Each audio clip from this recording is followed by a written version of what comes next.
आगे बढ़ना अपनी सांस्कृतिक शिक्षा के साथ, साइंटिफिक एजुकेशन के साथ और देश का नाम रोशन करना, अपने परिवार का नाम रोशन करना तो महत्वपूर्ण है, लेकिन इसके साथ साथ उस तनाव से दूर रहने की बहुत बड़ी आवश्यकता है, जिसकी वजह से कई बच्चे कई बार पूरी तैयारी होने के बावजूद एग्जामिनेशन में अच्छा परफॉर्म नहीं कर पाते हैं, क्योंकि वो घबरा जाते हैं।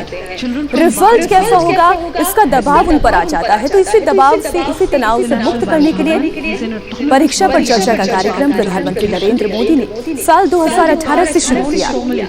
कोरोना काल में यही कार्यक्रम पूरी तरीके से ऑनलाइन रहा, लेकिन कोरोना का असर पूरे देश में कम हो चला है।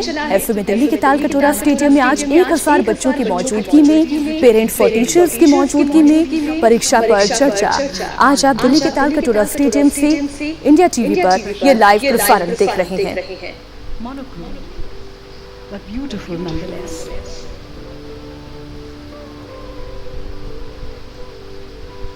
और आप ये ना समझें कि केवल दिल्ली में ये कार्यक्रम आयोजित किया जा रहा है तो केवल दिल्ली के बच्चे, दिल्ली के स्कूलों, पेरेंट्स और टीचर्स तक ही सीमित है। दो तस्वीरें हम आपको दिखा रहे हैं। मुख्यमंत्री योगी आदित्यनाथ भी अपने ऑफिस में इस कार्यक्रम से जुड़े हुए हैं और पूरे देश के युवा, पूरे देश के बच्चे आज इस कार्यक्रम से जुड़े हुए हैं।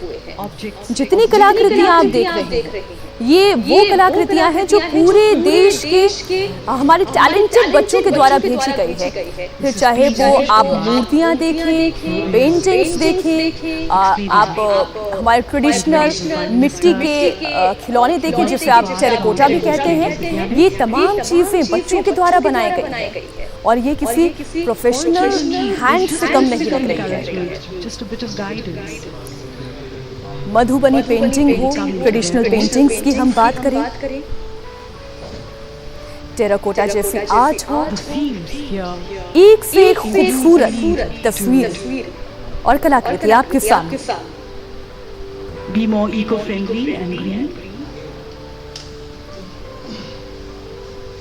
And there is a painting of the Honorable Prime Minister himself.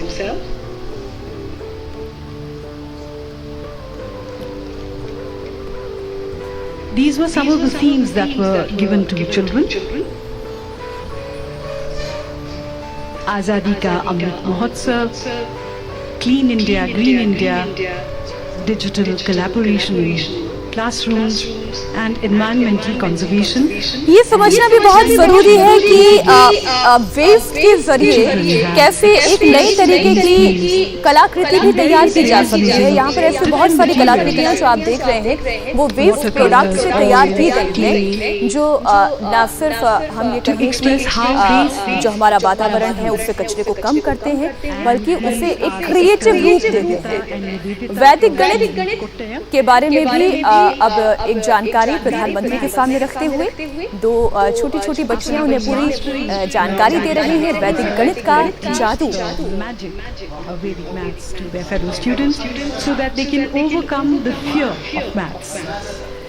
These two sisters took online free tuition, but for certain sessions they requested the students to donate money to PM Cares, and close to 15,000 rupees were raised by them. So children while learning maths, बहुत बड़ी बात है जो जानकारी अभी दी जा रही है। निवेदिता और नंदिता ये दोनों बहनें हैं और वैदिक गणित में इनकी महारत है। और वैदिक गणित में इनकी इतनी महारत है कि ना सिर्फ ये खुद पढ़ती हैं बल्कि ये ऑनलाइन ट्यूशन्स भी देती हैं। वैसे तो इनके ऑनलाइन ट्यूशन्स फ्री होते हैं, लेकिन कुछ ट्यूशन्स में ये छात्रों से रिक्वेस्ट करती है कि आप अपना डोनेशन दें और वो डोनेशन सीधा PM केयर्स फंड में गया और उस डोनेशन की रकम अभी जानकारी के मुताबिक बताई गई 15,000 है। आप सोचिए ये हमारे देश का भविष्य है। अभी से मानव कल्याण की भावना इन बच्चियों के मन में कितनी प्रबल है।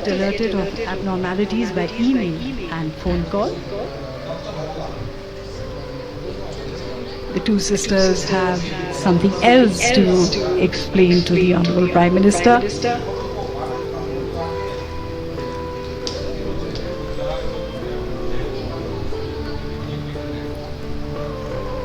They're sharing their videos of how the classes were conducted and how magical Vedic maths is if you learn it. And who can resist the temptation to speak just a little more with the Honorable Prime Minister? This is a once in a lifetime chance for these children.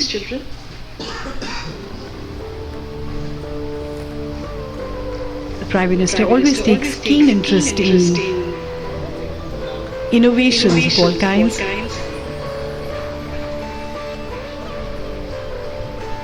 And this is a child prodigy who is sharing with the Prime Minister origami, Tej Kumar Patel. Origami art के बारे में आप लोग जानते ही होंगे कि कागज के जरिए खूबसूरत कलाकृतियों को तैयार करना ये एक बहुत ही रिफाइंड आर्ट है। इसमें हाथों का सधा हुआ होना बहुत आवश्यक है। एक और कार्यक्रम वो आपको और दवाइयाँ दी जा सकती हैं। ये एक फ़ोन ऐप से चलता है और उस ऐप को भी इन्हीं बच्चों ने डेवलप किया है।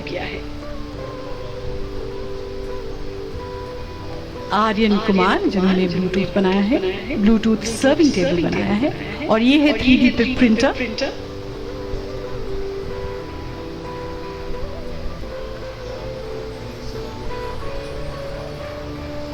.3D printers can be used for all kinds of innovations. One just has to keep innovating and experimenting.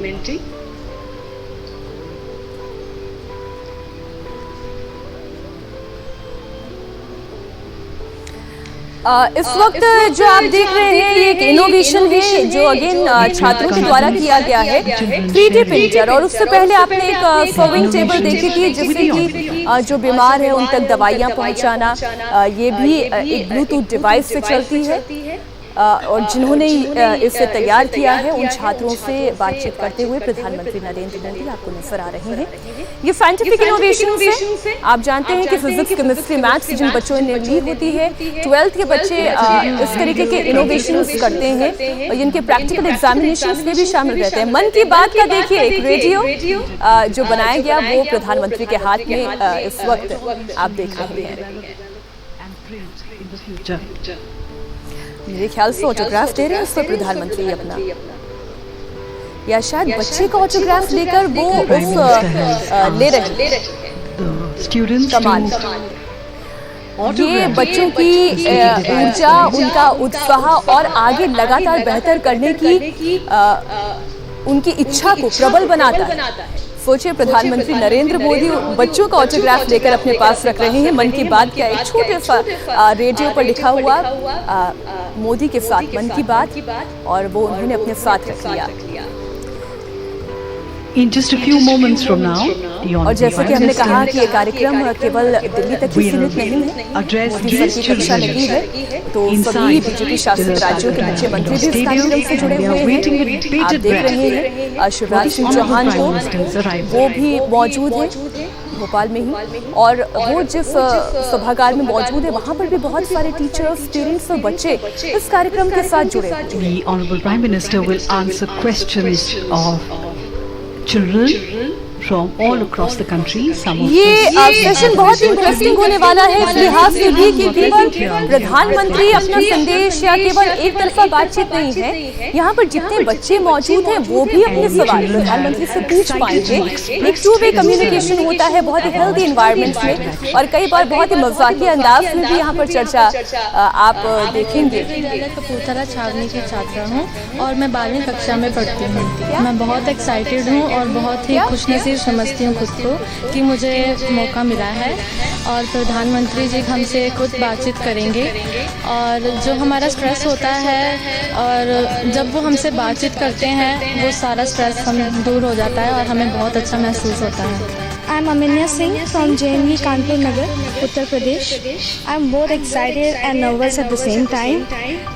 I'm feeling very fortunate that I'm getting a chance, a golden chance to meet a Prime Minister, and I'm very excited for this. I am Aditya from class 10 Jawahar Navodaya Vidyalaya Faridabad. आज तक मैं उनसे कभी मिला नहीं हूँ, तो आज उनसे मैं बात करने जा रहा हूँ और इन पर्सन बात करने जा रहा हूँ, तो मेरे लिए बहुत एक्साइटेड हूँ उसके लिए। मेरा नाम प्रियांशु तिवारी, मैं केंद्रीय विद्यालय दिल्ली संभाग का छात्र हूँ, कक्षा 11। मैं अपने आप को बहुत भाग्यशाली मानता हूँ कि मुझे परीक्षा पे चर्चा प्रोग्राम में हिस्सा लेने का मौका मिला है। प्रधानमंत्री जी को अपने सामने देखना एक अपने में बहुत बड़ी बात है। Myself, B.S. Smriti Pragya Sethi. I am in 10th standard and I am from Kendriya Vidyalaya number 3 Delhi camp. Every year, our Honorable Prime Minister come in front of us and motivate us that how to face the anxiety, depression and stress of examinations and how to overcome from the depression if we not score good in exams. नमस्कार, मैं सौम्या तिवारी केंद्रीय विद्यालय छावनी से बोल रही हूँ। हमारी एक और इतनी अच्छा हमारा भाग्य है कि जो हम यहाँ पर उपलब्ध हैं इस चीज़ के लिए, और खुद प्रधानमंत्री जी हमारे सामने अपना सब मार्गदर्शन हमारा देंगे। जो भी बातें हैं, हमारी कठिनाइयाँ हैं परीक्षा की, उन सब का मार्गदर्शन करेंगे हमारे सामने, और हमें बहुत अच्छा लगेगा कि सर हमारे साथ सब अच्छा बोलेंगे, बताएंगे हमें। मेरा नाम हर्षिता है और मैं केंद्रीय विद्यालय कक्षा 12वीं की छात्रा हूँ। देश के प्रधानमंत्री जी खुद हमारे मार्गदर्शन के लिए यहाँ उपस्थित होंगे। इससे हमें ज़िंदगी में कुछ अच्छा करने की प्रोत्साहन मिलेगा और हम बहुत खुश हैं कि हमें ये सुनहरा अवसर प्राप्त हुआ है।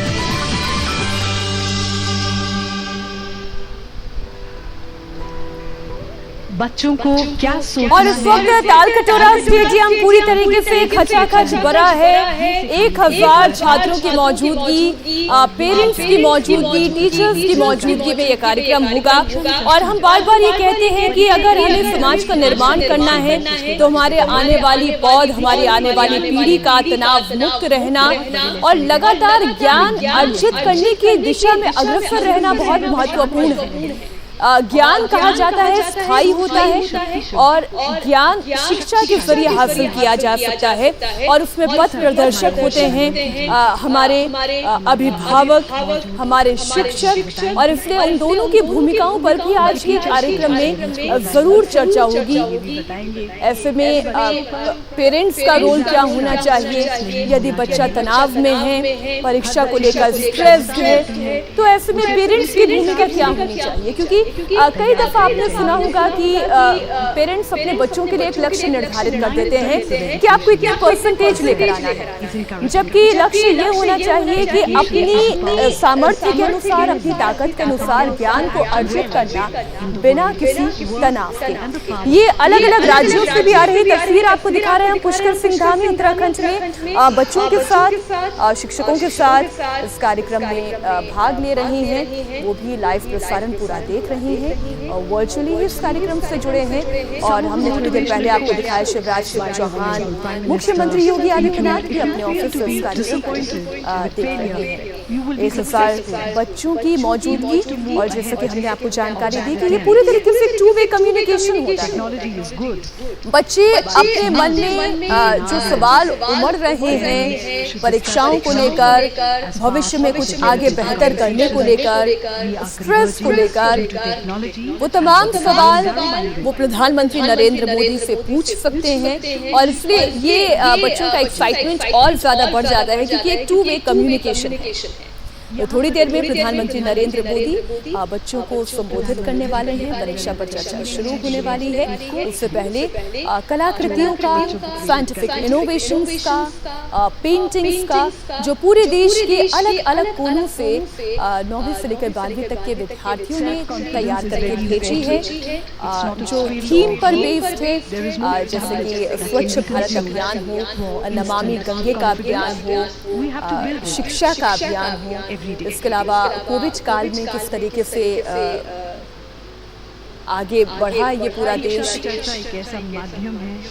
इनोवेशंस की बात की जाए। और ये जो खास तौर पर ये अभी जो तस्वीर आप देख रहे हैं, थोड़ी देर पहले की तस्वीर, जब प्रधानमंत्री नरेंद्र मोदी ने मन की बात का एक छोटा सा रेडियो उन्हें इतना पसंद आया कि उन्होंने बच्चों का ऑटोग्राफ लेकर ये अपने पास रख लिया। ये आप देखिए, नियमित रूप से पढ़ाई भी बहुत जरूरी इसमें मन की बात लिखा हुआ है और प्रधानमंत्री नरेंद्र मोदी का जब से कार्यकाल शुरू हुआ है, वो प्रधानमंत्री बने हैं, वो हर महीने के आखिरी रविवार को ज़रूर मन की बात करते हैं और ऐसे में ये रेडियो भी उनके लिए बेहद खास हो जाता है।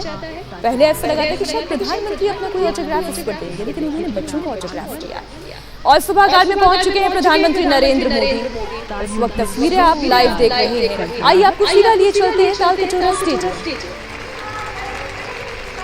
परीक्षा पे चर्चा 2022 में हार्दिक स्वागत, वंदन, कोटि कोटि अभिनंदन। परीक्षा पे चर्चा 2022 के शुभ अवसर पर माननीय शिक्षा मंत्री भारत सरकार श्रीमान धर्मेंद्र प्रधान जी को माननीय प्रधानमंत्री जी के अभिनंदन एवं स्वागत हेतु सादर आमंत्रित कर रहा हूँ। माननीय शिक्षा मंत्री भारत सरकार।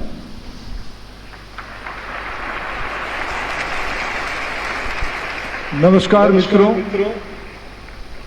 अत्यंत खुशी और गौरव की विषय है परीक्षा पे चर्चा की 5वीं संस्करण में 5th एडिशन पे हम सभी का मार्गदर्शन करने हेतु, देश की नई पीढ़ी को आशीर्वाद देने हेतु स्वयं माननीय प्रधानमंत्री जी हमारे बीच में पधार चुके हैं।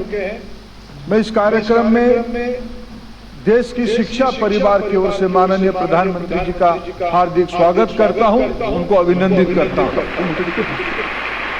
मित्रों, आज के इस कार्यक्रम में देश की सभी राज्यों की माननीय राज्यपाल, अनेक राज्यों की माननीय मुख्यमंत्री, लगभग सभी राज्य की माननीय शिक्षा मंत्री, लाखों स्थानों में करोड़ों की संख्या में विद्यार्थी और युवा भाई और बहनें, अभिभावक, शिक्षक, शिक्षयित्री तथा समग्र शिक्षा परिवार की करोड़ों की जनता इस कार्यक्रम में उपस्थित है। मैं सभी का शिक्षा विभाग की ओर से स्वागत करता हूं। मित्रों, चौथा एडिशन महामारी कोरोना के कारण हम प्रत्यक्ष कर नहीं पाए। आज बड़ी खुशी की बात है, भारत समेत विश्व की नागरिकों ने कोरोना को आज पराजित किया है। भारत आज वैक्सीनेशन में दुनिया की एक प्रकार से 1 नंबर देश बन चुका है। बच्चों को भी कोरोना की टीका लगना शुरू हो गया। मित्रों, यह इस देश की सामूहिक जनशक्ति की एक परिचायक है। यही तो जन आंदोलन है, यही तो माननीय प्रधानमंत्री की जो दिशा है, सबको लेके चलना, सबकी साथ सबकी विकास, यही इसका मूर्तिमंत रूप है। स्कूल की घंटियां फिर से बजना शुरू हो गई। घर से बच्चे निकल के स्कूल बस में, साइकिल में विद्यालय जाना शुरू कर दिए। देश सहजता की ओर बढ़ चुकी है। और देखिए क्या संयोग है, हम सब अमृत काल में आज पहुंच चुके हैं। आजादी का 75 साल जब हम मना रहे हैं, आज प्रत्यक्ष रूप में शिक्षा जगत की, शिक्षा परिवार की ये कार्यक्रम आयोजन हम कर रहे हैं। और क्या कार्यक्रम है? परीक्षा पे चर्चा। मित्रों, हम जिंदगी में सभी लोगों ने परीक्षा दिया होगा और आज की बच्चे, हमारे आज की पीढ़ी तो परीक्षा के लिए तैयार हो चुका है। परीक्षा सबके मन में थोड़ा चिंता डालती है, थोड़ा शंका करते हैं, थोड़ा सबको दुविधा में, थोड़ा असमंजस्य में, थोड़ा चिंता में डालती है। पढ़ाई तो हम सभी करते हैं, पढ़ाई के साथ साथ जरूरी है आत्मविश्वास। मैं आज के कार्यक्रम में सभी को एक अनुरोध करूंगा, परीक्षा के पहले और परीक्षा के बाद आपको जब समय मिले, कभी एक छोटी सी मूवी YouTube में है, चलो जीते हम। माननीय प्रधानमंत्री जब बचपन में एक विद्यार्थी थे, उन्होंने कैसे जिंदगी को सामना किया, परिस्थिति को कैसे सामना किया, मूल्यबोधों के बारे में कैसे विषय उनके सामने आई थी, सारे हमको उसमें प्रेरणा देते हैं। आज ऐसे ही अमृत काल में मित्रों, थोड़ा कल्पना करिए, जो मेरे नन्हे नौजवान साथी यहाँ बैठे, जिनकी उम्र 14, 15, 17 साल है, ये जब आजादी का हम लोग शताब्दी मना रहे होंगे 100 साल, तब दुनिया की बागडोर, ना केवल देश की, दुनिया की बागडोर आपके हाथ में आ चुका होगा। आपकी उम्र 40 पहुंच चुका होगा। और इन्हीं बच्चों को भविष्य पीढ़ी को तैयार करने के लिए, आत्मविश्वास बढ़ाने के लिए, अभिभावक के नाते, घर की मुखिया के नाते आज परीक्षा पे चर्चा की 5th एडिशन में तनाव से मुक्ति दिलाने के लिए छोटी छोटी बातों को आपके साथ साझा करने के लिए, बात छोटी हो सकती है लेकिन उसकी प्रभाव दूरगामी और बहुत बड़ा होता है। ऐसे मैं फिर दोबारा माननीय प्रधानमंत्री जी का इस कार्यक्रम में स्वागत करता हूं और आप और देश के करोड़ों बच्चों के बीच में और माननीय प्रधानमंत्री के बीच में दूरी ना बनाते हुए मैं माननीय प्रधानमंत्री जी को विनती करता हूं, आए और खुद आपसे गपशप करें। माननीय प्रधानमंत्री जी।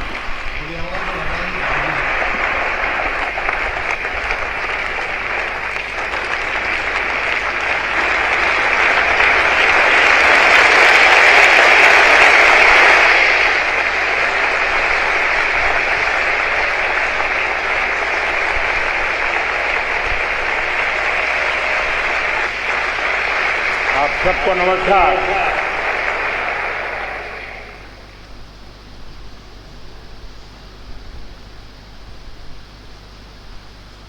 वैसे मेरा बड़ा प्रिय कार्यक्रम है, लेकिन कोरोना के कारण बीच में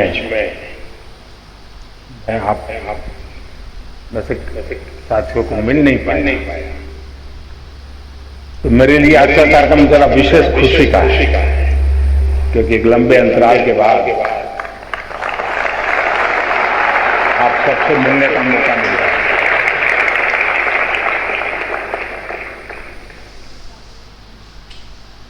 मुझे नहीं लगता है कि परीक्षा का आप लोगों को कोई टेंशन होगा। मैं सही हूं ना? मैं सही हूं ना? आप लोगों को टेंशन नहीं होगा ना? अगर टेंशन होगा तो आपके माता पिता को होगा कि क्या करेगा। सच में बताइए, किसको टेंशन है? आपको कि आपके परिवार वालों को?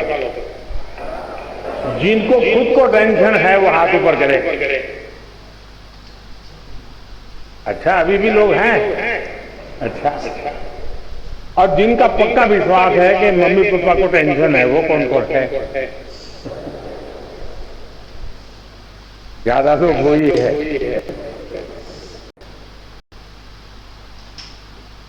कल विक्रम संवत नववर्ष शुरू हो रहा है और वैसे ही ये पूरा अप्रैल महीना हमारे देश में अनेक त्योहारों से भरा रहता है। मेरी आने वाले सभी त्योहारों के लिए आप सबको बहुत बहुत शुभकामनाएं। लेकिन त्योहारों के बीच में एग्जाम भी होती है और इसलिए त्योहारों का मजा नहीं ले पाते हैं। लेकिन अगर एग्जाम को ही त्योहार बना दें तो फिर वो त्योहार में कई रंग भर जाते हैं। और इसलिए आज का हमारा कार्यक्रम हम हमारे एग्जाम्स में त्योहार का वातावरण कैसे बनाएं, उसको रंगों से कैसे भर दें, उमंग उत्साह के साथ हम परीक्षा के लिए कैसे प्रस्थान करें, इन्हीं बातों को लेकर के हम चर्चा करेंगे। कई साथियों ने बहुत सारे सवाल मुझे भेजे भी हैं। कुछ लोगों ने मुझे ऑडियो मैसेज भी भेजा है, कुछ लोगों ने वीडियो मैसेज भेजा है। मीडिया के साथियों ने भी स्थान पर विद्यार्थियों से बातें करके कई सवाल निकाले हैं। लेकिन समय सीमा में जितना कर सकता हूं उतना जरूर करूंगा। लेकिन मैं इस बार एक नया साहस करने वाला हूं, बस क्योंकि पिछले 5 बार का अनुभव है कि बाद में कुछ लोगों की शिकायत रहती है कि मेरी बात रह गई, मेरी बात नहीं आई वगैरह। तो मैं एक काम करूंगा इस बार कि आज जितना हो सकता है समय की सीमा में हम बातें करेंगे, लेकिन बाद में आपके जो सवाल है उसको मैं अगर समय मिला तो वीडियो के माध्यम से,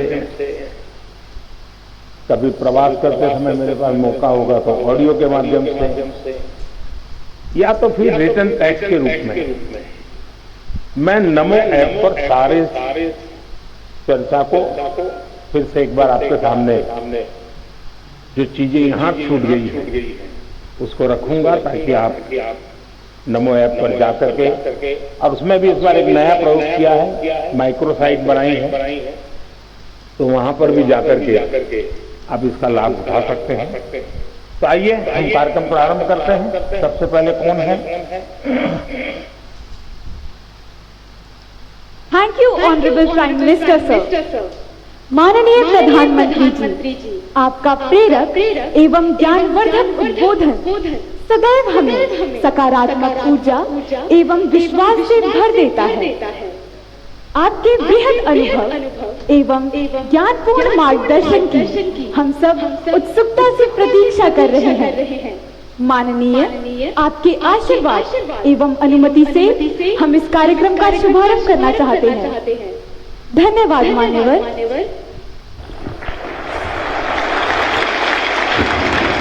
माननीय प्रधानमंत्री जी, भारत की राजधानी ऐतिहासिक नगरी दिल्ली के विवेकानंद स्कूल की कक्षा 12वीं की छात्रा खुशी जैन आपसे प्रश्न पूछना चाहती हैं। खुशी, कृपया अपना प्रश्न पूछिए।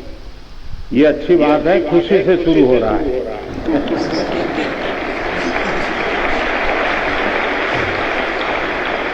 और हम भी चाहते हैं कि परीक्षा पूरी होने तक खुशी ही खुशी रहे।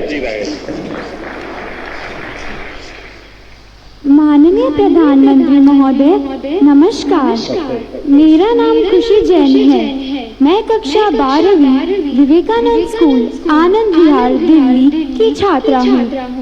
मान्यवर, मेरा प्रश्न है, जब हम घबराहट की स्थिति में होते हैं तो परीक्षा के समय हम तैयारी कैसे करें? धन्यवाद खुशी।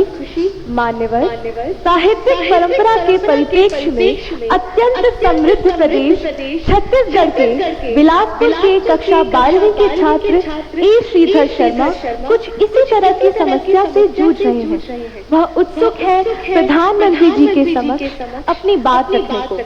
श्रीधर, कृपया अपना प्रश्न पूछिए। नमस्कार माननीय प्रधानमंत्री महोदय, मैं ए श्रीधर शर्मा दक्षिण पूर्व मध्य रेलवे उच्चतर माध्यमिक विद्यालय नंबर 1 बिलासपुर छत्तीसगढ़ के कक्षा 12वीं आर्ट्स का छात्र हूँ। महोदय, मेरे प्रश्न कुछ इस प्रकार है। मैं परीक्षा संबंधी तनाव से कैसे निपटूं? अगर मेरे अंक अच्छे नहीं आए तो क्या होगा? अगर मुझे अपेक्षित अंक प्राप्त नहीं हुए तो क्या होगा?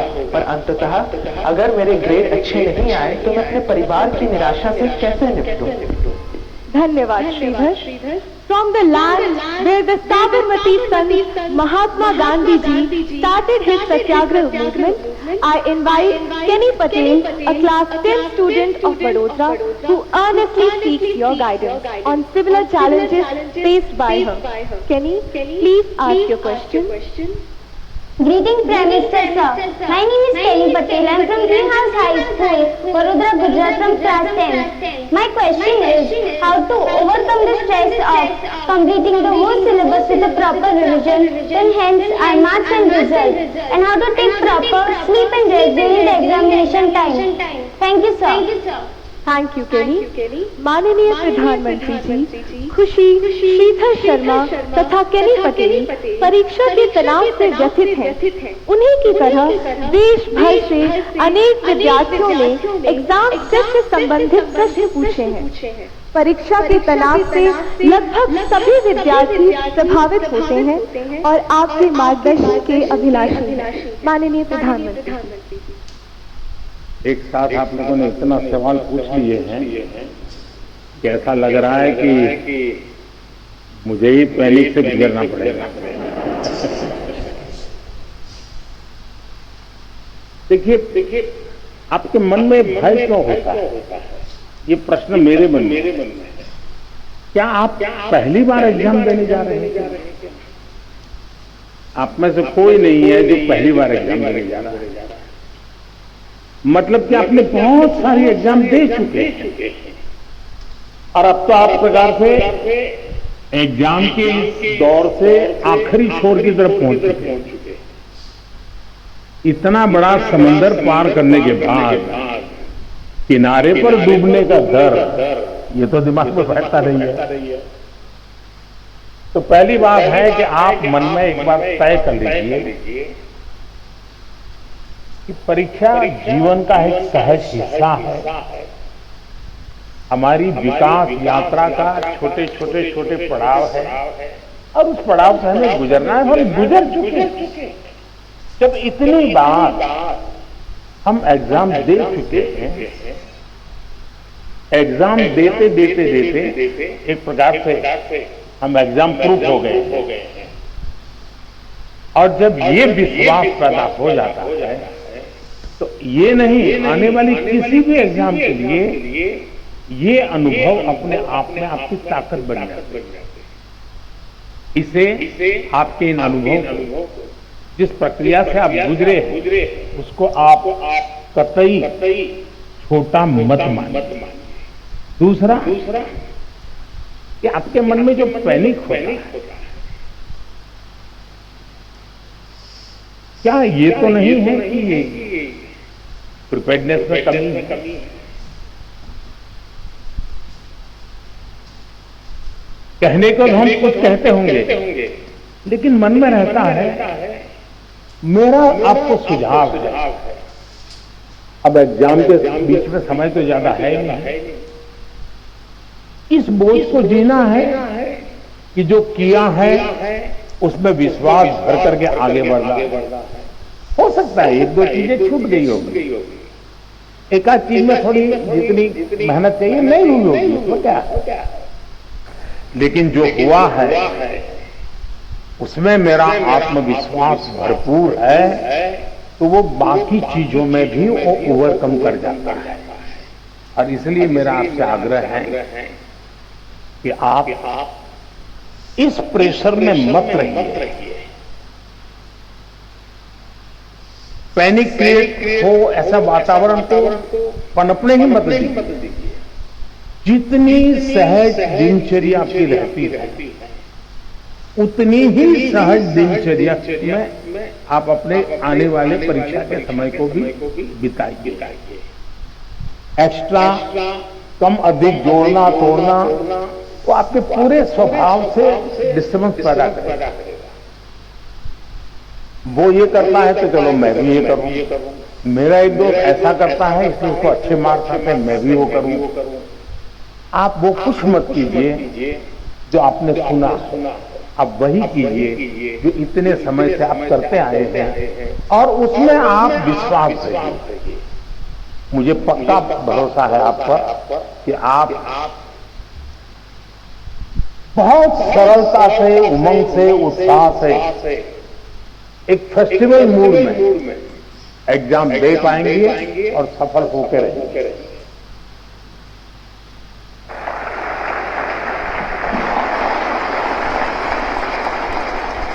Thank you, Honorable Prime Minister, sir, for teaching us to accept exams as a natural experience, to believe in ourselves.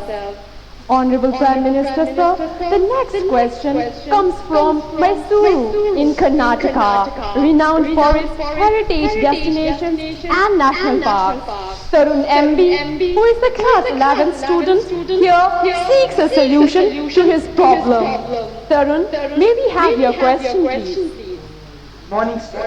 I am Tarun MB, studying in class 11 at Jawaharlal Navodaya Vidyalaya, Mysuru, Karnataka. I express my sincere gratitude in being given an opportunity to participate in the 5th edition of Pariksha Pe Charcha 2020. My question to our Honorable Prime Minister Shri Narendra Modi ji. Sir, how can every student focus while studying online? Because there are so many distractions like YouTube, WhatsApp and other social media. It is very difficult to study online without disturbance. Sir, is there any solution for this? Thank you, sir. Thank you, Tarun. Honorable Prime Minister, sir, Sahid Ali, a class 10 student of Silver Oak School, Delhi Cantonment Board, is eager to ask his question on a similar subject. Sahid, please ask your question. नमस्कार महोदय, माननीय प्रधानमंत्री जी, मैं Sahid Ali silver oak school Delhi cantonment board में 10वीं कक्षा का छात्र हूँ। पिछले 2 वर्षों से हम अपनी पढ़ाई ऑनलाइन मोड में कर रहे हैं। इंटरनेट के इस्तेमाल से हम में से बहुत से बच्चों में सोशल मीडिया और ऑनलाइन गेमिंग की एडिक्शन सी हो गई है। इस स्थिति से बाहर निकलने के लिए क्या करें? कृपया हमारा मार्गदर्शन कीजिए। Thank you, Sahid. Honorable Sir, Kirtana Nair, a class 10 student from Thiruvananthapuram, Kerala, is plagued by the same problem and expects to receive guidance from you, sir. Kirtana's question has been received from times now. Kirtana, please ask your question. Hi, I am Kirtana from class 10 in Christ School, Thiruvananthapuram, Kerala. As we all know, our classes have shifted online during the pandemic. There is so much distraction in our homes in the form of mobile, social media, etc. Sir, so my question is, how can we improve the learning through online classes? Thank you, Kirtana. Honorable Sir, online education has challenged not only students but teachers too. Mr. Chandra Chudeshwaran M, a teacher from Krishnagiri, seeks guidance and direction from you. Sir, please ask your question. Namaste, Honorable Prime Minister, sir. I am Chandra Chudeshwaran from the Ashok Leyland School, Hosur, Tamil Nadu. My question is, as a teacher, conducting online teaching and learning has become a challenge. How best to face it, sir? Dhanyavad, Mahoday. Thank you, sir. Honorable Prime Minister, sir, Tarun, Sahib, Kirtana and Chandra Chudeshwaran sir are all anxious about the online education has caused them to addicted to and distracted by social media during the last 2 years. Honorable sir, from different parts of the country, we have received many similar questions. Out of those, these are the selected ones that sum up everyone's concerns. I request you to please guide them, sir. मेरे मन में एक सवाल आता है कि आप लोगों ने बताया कि इधर इधर भटक जाते हैं। थोड़ा अपने आप को पूछिए कि जब आप ऑनलाइन रीडिंग करते हैं तो सचमुच में रीडिंग करते हैं कि रील देखते हैं?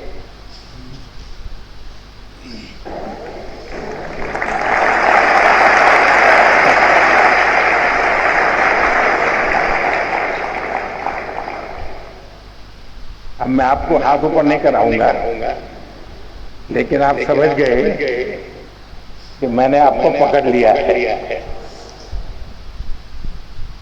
हकीकत में दोष ऑनलाइन या ऑफलाइन इसका नहीं।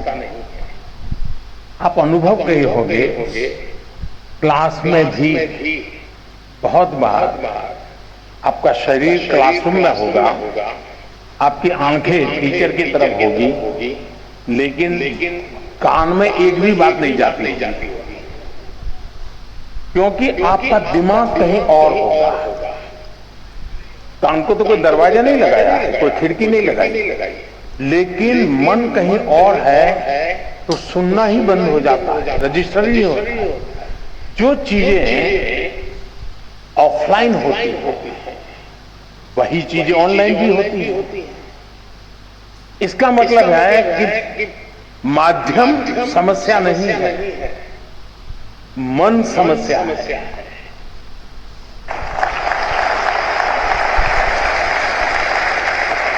माध्यम ऑनलाइन हो या ऑफलाइन, अगर मेरा मन पूरी तरह उससे जुड़ा हुआ है, उसमें डूबा हुआ है,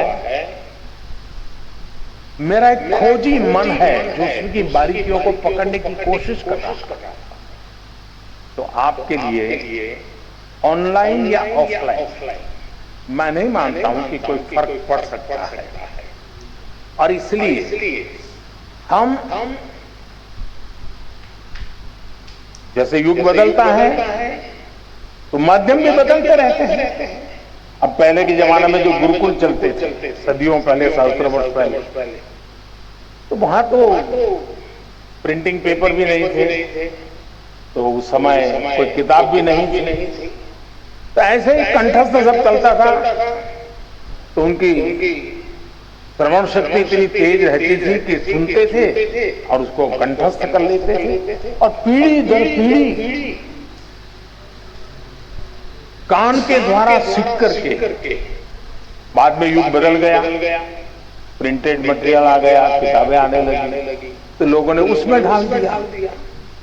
ये इवोल्यूशन लगातार चलता रहा है, ये और यही तो मानव जीवन की विशेषता है। तो वो इवोल्यूशन का एक हिस्सा है कि आज हम डिजिटल गैजेट के माध्यम से, नए टेक्नोलॉजिकल टूल के माध्यम से बड़ी आसानी से चीजों को प्राप्त कर सकते हैं और बड़े व्यापक रूप से प्राप्त कर सकते हैं। इसे हमने एक अपॉर्चुनिटी मानना चाहिए, हमने इसे समस्या नहीं मानना चाहिए। लेकिन ये भी सही है कि कभी हमने कोशिश करनी चाहिए, हम ऑनलाइन हमारी पढ़ाई को एक रिवॉर्ड के रूप में अपने टाइम टेबल में रख सकते हैं। मुझे पक्का विश्वास है कि मान लीजिए आपने अपने टीचर के द्वारा मिली हुई नोट्स और स्टैंडर्ड मटेरियल कहीं आपको ऑनलाइन अवेलेबल है, दोनों को बराबर देखेंगे तो आप ही उसका वैल्यू एडिशन कर सकते हैं। आप कहेंगे हाँ टीचर ने इतना बताया था, मुझे इतना याद रहा था, लेकिन यहाँ दो चीजें मुझे अच्छी मिल गई हैं, अच्छे तरीके से मिल गई है, मैं दोनों का जोड़ कर दूंगा, तो वो आपकी ताकत बहुत बढ़ा देंगे। ऑनलाइन का दूसरा लाभ ये है, आखिरकार शिक्षा का एक हिस्सा है ज्ञान अर्जन करना। अब ऑनलाइन और ऑफलाइन का सिद्धांत क्या हो सकता है? मैं मानता हूं ऑनलाइन पाने के लिए है, ऑफलाइन बनने के लिए है।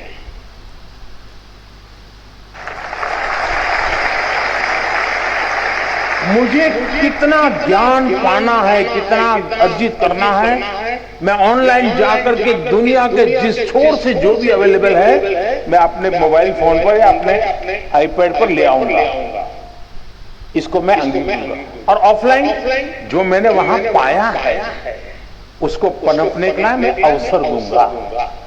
मैं ऑफलाइन उस जो चीजों को मैं, आप मान लीजिए यहाँ साउथ इंडिया के साथियों ने मुझे पूछा, आखिर में बड़ा कम करते हुए बात हुई, टीचर महोदय ने पूछा, तो मैं कहूंगा कि माँ ऑनलाइन आपने डोसा कैसे बनता है, कौन से इंग्रेडिएंट होते हैं, क्या प्रोसेस होता है, सब देख लिया, लेकिन पेट भरेगा क्या?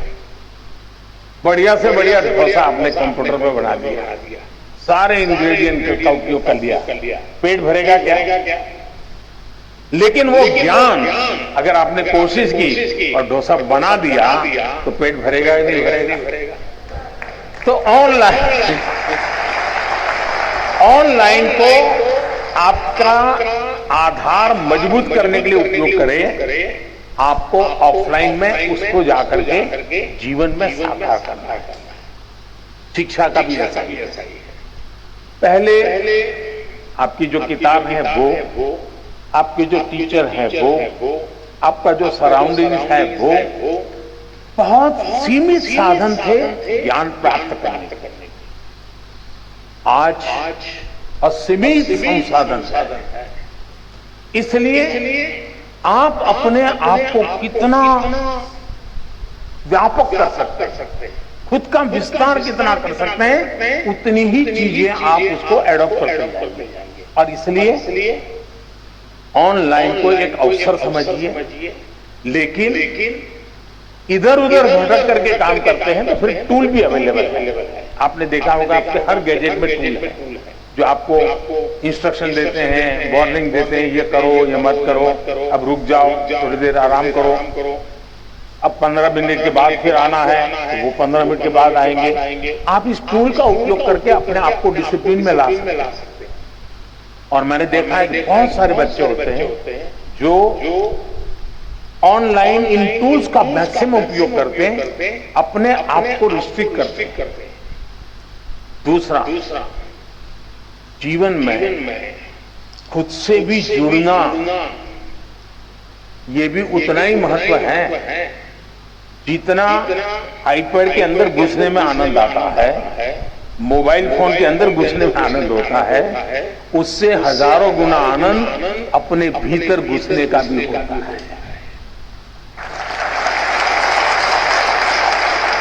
तो दिन भर में कुछ पल ऐसे निकालिए कि जब आप ऑनलाइन भी नहीं होंगे, ऑफलाइन भी होंगे, इनर लाइन होंगे। जितना अंदर जाएंगे आप अपनी ऊर्जा को अनुभव करेंगे। अगर इन चीजों को कर लेते हैं तो मुझे नहीं लगता है कि ये सारे संकट आपके लिए कठिनाई पैदा करेंगे।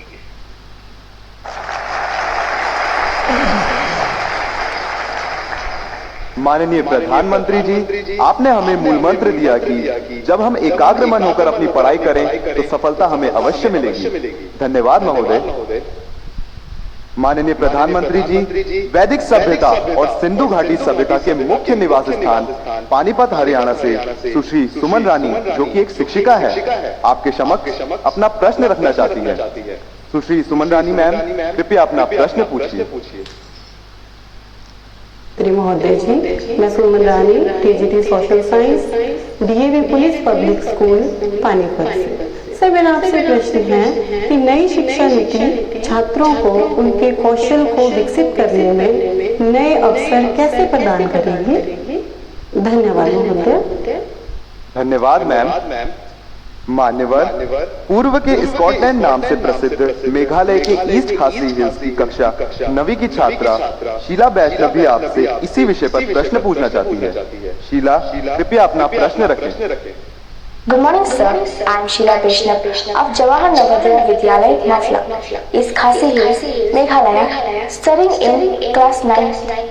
My question to Honorable Prime Minister is how provisions of National Education Policy will empower students' lives in particular and society in general and pave way for Naya Bharat. Thank you, sir.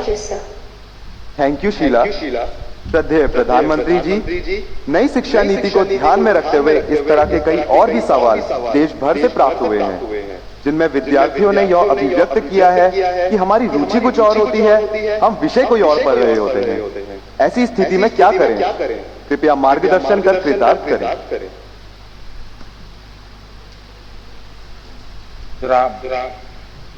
गंभीर प्रकार का सवाल पूछा है और इतने कम समय में उसका पूरा विस्तार से जवाब देना भी कठिन है।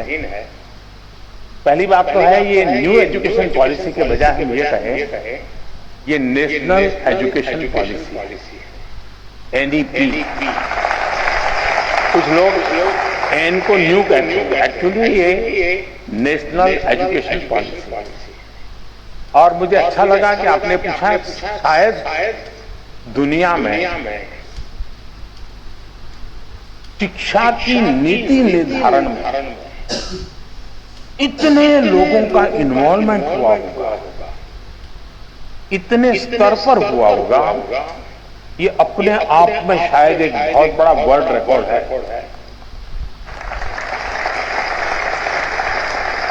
2014 से जब मुझसे इस कार्य के लिए आप सबने पसंद किया तो शुरुआत से इस काम पर हम लगे थे। करीब 6-7 साल तक बहुत ब्रेनस्टॉर्मिंग हुआ, हर स्तर पर। गांव के शिक्षकों के बीच हुआ, गांव के स्टूडेंट्स के बीच हुआ, शहर के शिक्षकों के बीच हुआ, शहर के स्टूडेंट्स के बीच हुआ। बॉयज स्टूडेंट्स ने कहा, गर्ल्स स्टूडेंट्स ने कहा, दूर सुदूर पहाड़ों में, जंगलों में, यानी एक प्रकार से हिंदुस्तान के हर कोने में सालों तक इस विषय पर ब्रेनस्टॉर्मिंग हुआ। उस सब के जिस तैयार किए और देश के बहुत ही अच्छे विद्वान, और वो भी आज के युग को ध्यान में रखते हुए जो लोग साइंस और टेक्नोलॉजी से जुड़े हुए थे, ऐसे लोगों के नेतृत्व में इसकी विशद चर्चाएं हुई। उसमें से एक ड्राफ्ट तैयार हुआ, उस ड्राफ्ट को फिर लोगों के बीच में भेजा गया और 15-20 लाख इनपुट्स आए। यानी इतना बड़ा एक्सरसाइज, इतनी व्यापक एक्सरसाइज, उसके बाद एजुकेशन पॉलिसी आई। और ये एजुकेशन पॉलिसी को मैंने देखा है कि पॉलिटिकल पार्टी, सरकार कुछ भी करें तो कहीं न कहीं से तो विरोध का स्वर, कुछ न कुछ तो हर कोई मौका ढूंढता रहता है। लेकिन मेरे लिए खुशी की बात है कि नेशनल एजुकेशन पॉलिसी का हिंदुस्तान के हर तबके में पुरजोश स्वागत हुआ है। और इसलिए इस काम को करने वाले सब अभिनंदन के अधिकारी, लाखों लोग हैं जिन्होंने इसको बनाया। ये सरकार ने नहीं बनाया, देश के नागरिकों ने बनाया है, देश के विद्यार्थियों ने बनाया है, देश के टीचर्स ने बनाया है और देश के भविष्य के लिए बनाया है।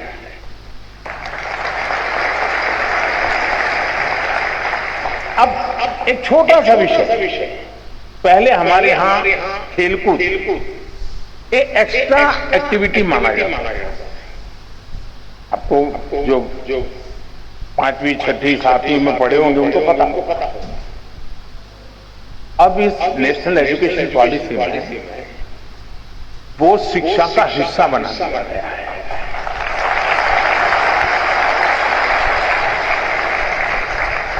यानी खेलकूद खेलना खेलने के लिए बहुत अनिवार्य होता है। बिना खेले कोई खेल नहीं सकता। अगर आप खेलना चाहते हैं, खुलना चाहते हैं, तो खेल जीवन में बहुत जरूरी है।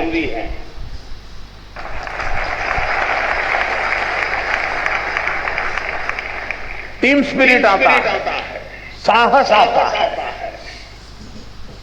अपने प्रतिस्पर्धी को समझने की ताकत आती है। ये सारी किताबों में से जो सीखते हैं खेल के मैदान में आसानी से सीख सकते हैं।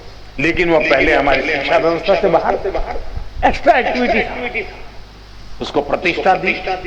अब आप देखते हैं कि परिवर्तन आने वाला है और इन दिनों खेलकूद में जो रुचि बढ़ रही है तो उसको एक प्रतिष्ठा मिली। फर्क मैं ऐसी चीज बता रहा हूं जो आपको ध्यान में आए। कहने के लिए तो मेरे पास बहुत सारी चीजें। उसी प्रकार से क्या हम 20वीं सदी की नीतियों को लेकर के 21वीं सदी का निर्माण कर सकते हैं क्या? मैं आप लोगों से पूछता हूं। 20वीं सदी की सोच, 20वीं सदी की व्यवस्था, 20वीं सदी की नीति, इससे 21वीं सदी में आगे बढ़ सकते हैं क्या? जरा जोर से बताइए ना। नहीं बढ़ सकते ना। तो हमें 21वीं सदी के अनुकूल अपनी सारी व्यवस्थाओं को, सारी नीतियों को ढालना चाहिए कि नहीं ढालना चाहिए? अगर हम अपने आप को इवॉल्व नहीं करेंगे तो हम ठहर जाएंगे, और ठहर जाएंगे ऐसा नहीं, हम पिछड़ जाएंगे। और इसलिए भी वैसे बीच में समय जितना जाना चाहिए था उससे ज्यादा चला गया, उससे देश का नुकसान हुआ है। लेकिन अब जब हम पहुंच चुके हैं, अब जैसे आज हम देखते हैं कि कभी कभार माँ बाप की इच्छा के कारण, रिसोर्सेज के कारण, नजदीक में व्यवस्था के कारण हम अपनी इच्छा के शिक्षा के लिए आगे नहीं बढ़ पाते और सब प्रेशर के कारण और प्रतिष्ठा के कारण एक ढर्रे पे चले गए। हाँ नहीं डॉक्टर बनना है। लेकिन हमारा जो इंस्टिंक्ट है कुछ और है। मुझे वाइल्ड लाइफ में इंटरेस्ट है, मुझे पेंटिंग में इंटरेस्ट है, मुझे टेक्नोलॉजी में इंटरेस्ट है, मुझे साइंस में इंटरेस्ट है, मुझे रिसर्च में इंटरेस्ट। अब कारणों से मेडिकल में तो चला गया। पहले तो गए हैं तो फिर इस पाइपलाइन में यहां घुसे आप तो आपको वहां ही निकलना पड़ेगा दूसरे छोर। अब हमने कह दिया ऐसा जरूरी नहीं है कि आप प्रवेश कर लिया लेकिन 1 साल 2 साल के बाद लगा कि नहीं मेरा रास्ता ये नहीं, मेरा तो मिजाज वो है, मैं वहां जाना चाहता हूं। तो अब नेशनल एजुकेशन पॉलिसी आपको नए रास्ते पर जाने का अवसर देती है, सम्मान के साथ अवसर देती है।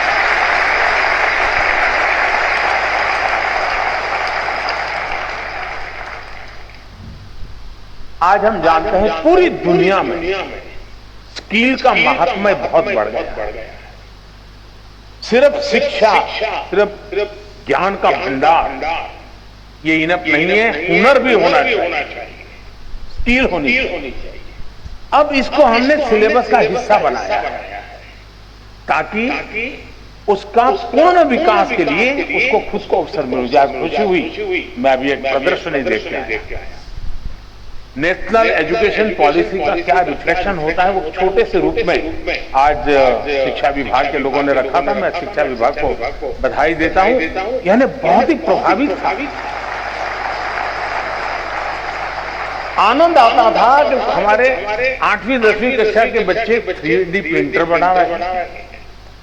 आनंद आ रहा है कि हमारे 8वीं 10वीं कक्षा के बच्चे वैदिक मैथमेटिक्स का ऐप चला रहे हैं और दुनिया भर के स्टूडेंट उनसे सीख रहे हैं। नंदिता और निवेदिता 2 बहनें में जो मिली, मैं बहुत ही सरप्राइज था। हमारे यहाँ तो इन चीजों को बुरा माना जाने वाला एक वर्ग होता है, लेकिन उन्होंने दुनिया भर में अपने स्टूडेंट खोज लिए। वो खुद स्टूडेंट रहे लेकिन गुरु बन गए। अब देखिए उन्होंने टेक्नोलॉजी का भरपूर उपयोग किया। टेक्नोलॉजी से वो डरे नहीं, टेक्नोलॉजी का उपयोग किया। उसी प्रकार से मैंने देखा कुछ स्कल्पचर्स बनाए हुए हैं, कुछ अच्छे पेंटिंग बनाए, और इतना ही नहीं उसमें विजन था। ऐसे ही करने के लिए कहा कि नहीं किया गया, मैं उस विजन को अनुभव करता था। इसका मतलब हुआ कि नेशनल एजुकेशन पॉलिसी व्यक्तित्व के विकास के लिए बहुत सारे अवसर दे रही है। और इस अर्थ में मैं कहूंगा कि हम जितनी बारीकी से नेशनल एजुकेशन पॉलिसी को समझेंगे और प्रत्यक्ष में उसको धरती पर उतारेंगे, आप देखिए मल्टीपल बेनिफिट्स आपके सामने होंगे। तो मेरी देश भर के टीचर्स को, देश भर के शिक्षाविदों से, देश भर के स्कूल से मेरा आग्रह है कि आप इसकी बारीकियों को जमीन पर उतारने के नए तरीके डेवलप कीजिए, और जितने ज्यादा तरीके होंगे उतने ही ज्यादा अवसर प्राप्त होंगे। मेरी शुभकामनाएं हैं।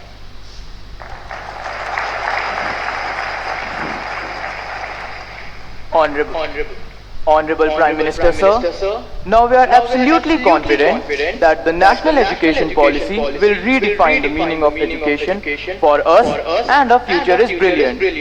हम खेलेंगे तो अवश्य खेलेंगे। Honorable sir, Roshni of Rajkiya Kanya Inter College in the industrial town of Ghaziabad seeks respected Prime Minister's help and guidance on certain issues. Roshni, please ask your question. नमस्कार महोदय, माननीय प्रधानमंत्री जी, मैं रोशनी राजकीय कन्या इंटर कॉलेज विजयनगर गाजियाबाद उत्तर प्रदेश में 11वीं कक्षा की छात्रा हूँ। मान्यवर, मेरा प्रश्न यह है कि मुझे आश्चर्य है कि क्या छात्र परीक्षा से डरते हैं या अपने माता पिता और शिक्षकों से? क्या हमें परीक्षा को बहुत गंभीरता से लेना चाहिए जैसे कि हमारे माता पिता या शिक्षक हमसे उम्मीद करते हैं, या बस त्योहारों की तरह उनका आनंद लें? कृपया हमारा मार्गदर्शन करें। धन्यवाद। थैंक यू रोशनी। 5 नदियों के क्षेत्र, गुरुओं की भूमि स्थित समृद्ध राज्य पंजाब के भटिंडा से 10वीं की छात्रा किरणप्रीत इसी विषय पर अपना प्रश्न पूछना चाहती हैं। किरणप्रीत, कृपया अपना प्रश्न पूछें। Good morning, Honorable Prime Minister Sir. My name is Kiranpreet Kaur of Class 10. I study in Doon Public Senior Secondary School, Kalyan Sukha District, Bathinda, Punjab. Sir, my question to you is, how do I deal with my family's disappointment if my results are not good?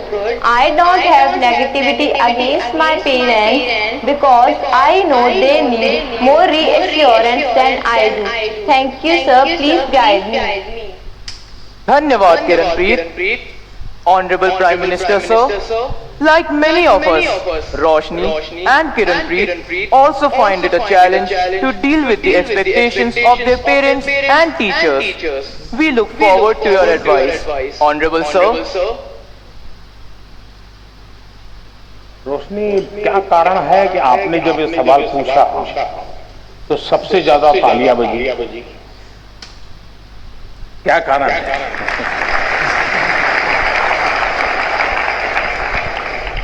मुझे लगता है कि आपने सवाल student के लिए नहीं पूछा है,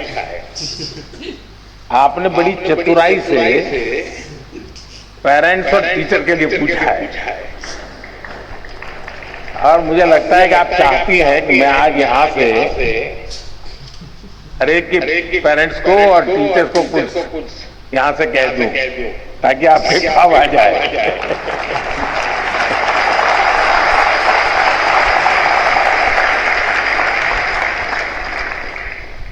इसका मतलब कि आप पर प्रेशर है टीचर का, आप पर प्रेशर है पेरेंट्स का, और इसलिए आपको उलझन है कि मैं मेरे लिए कुछ करूं कि उनके कहने पर करूं।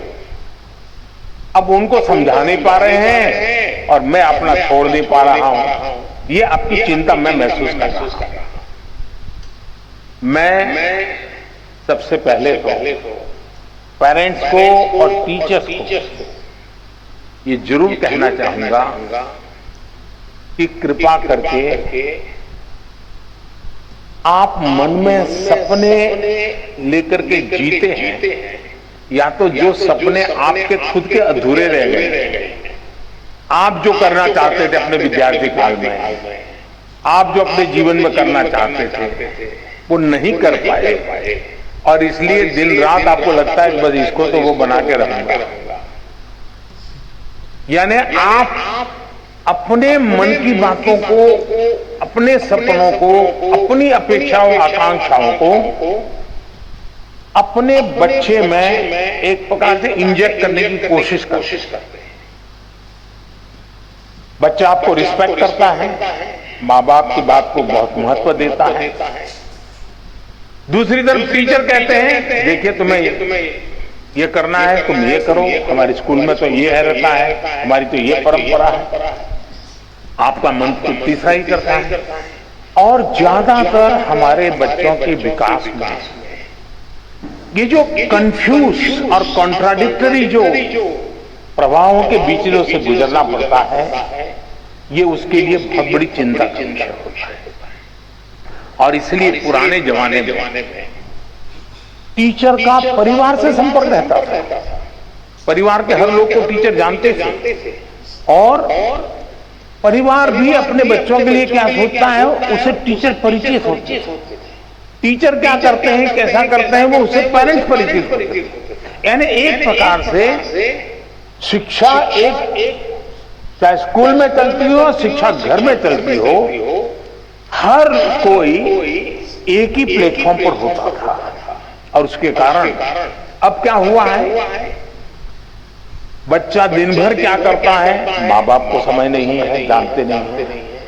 टीचर को सिलेबस से लेना देना है, मेरा सिलेबस पूरा हो गया, मेरा काम हो गया, मैंने अच्छी तरह से पढ़ाया, बहुत मेहनत करके पढ़ा, ऐसा नहीं कि नहीं पढ़ा, लेकिन उसको लगता है कि मेरी जिम्मेवारी है सिलेबस पूरा करूं, वो मेरा दायित्व है।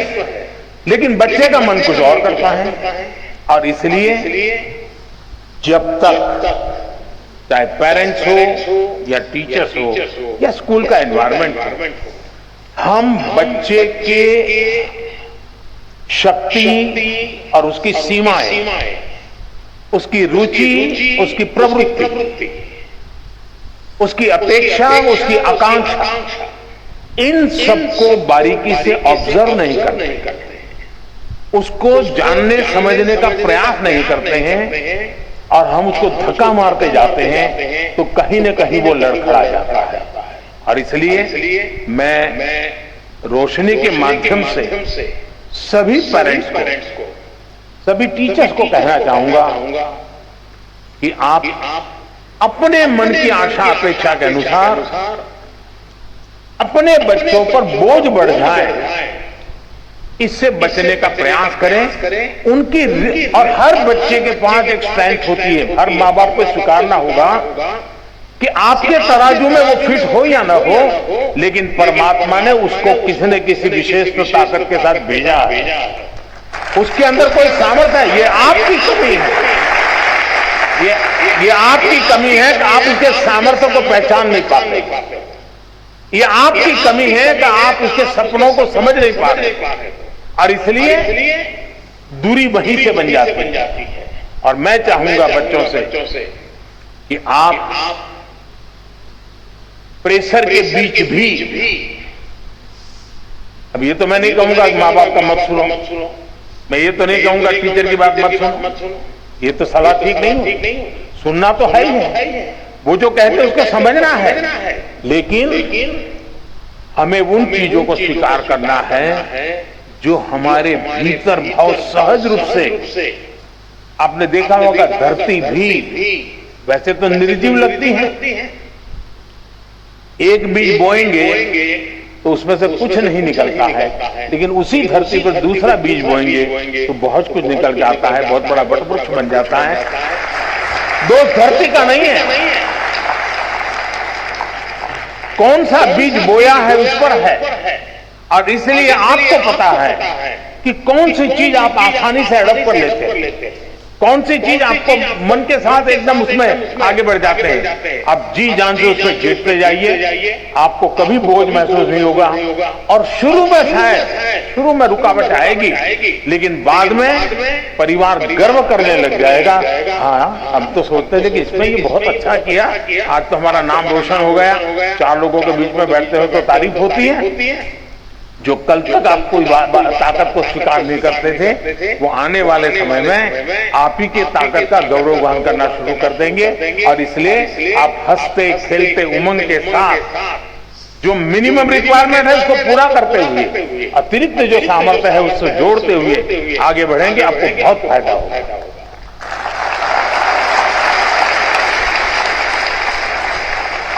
श्रद्धेय प्रधानमंत्री जी, आपने अभिभावक एवं शिक्षक की आशाओं अपेक्षाओं के बीच बच्चों की रुचि एवं आकांक्षाओं को नई शक्ति दी है। आपका कोटि कोटि धन्यवाद।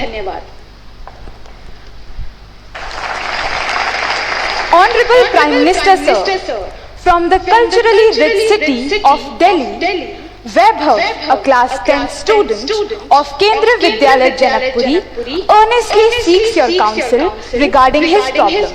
Vaibhav, please ask your question.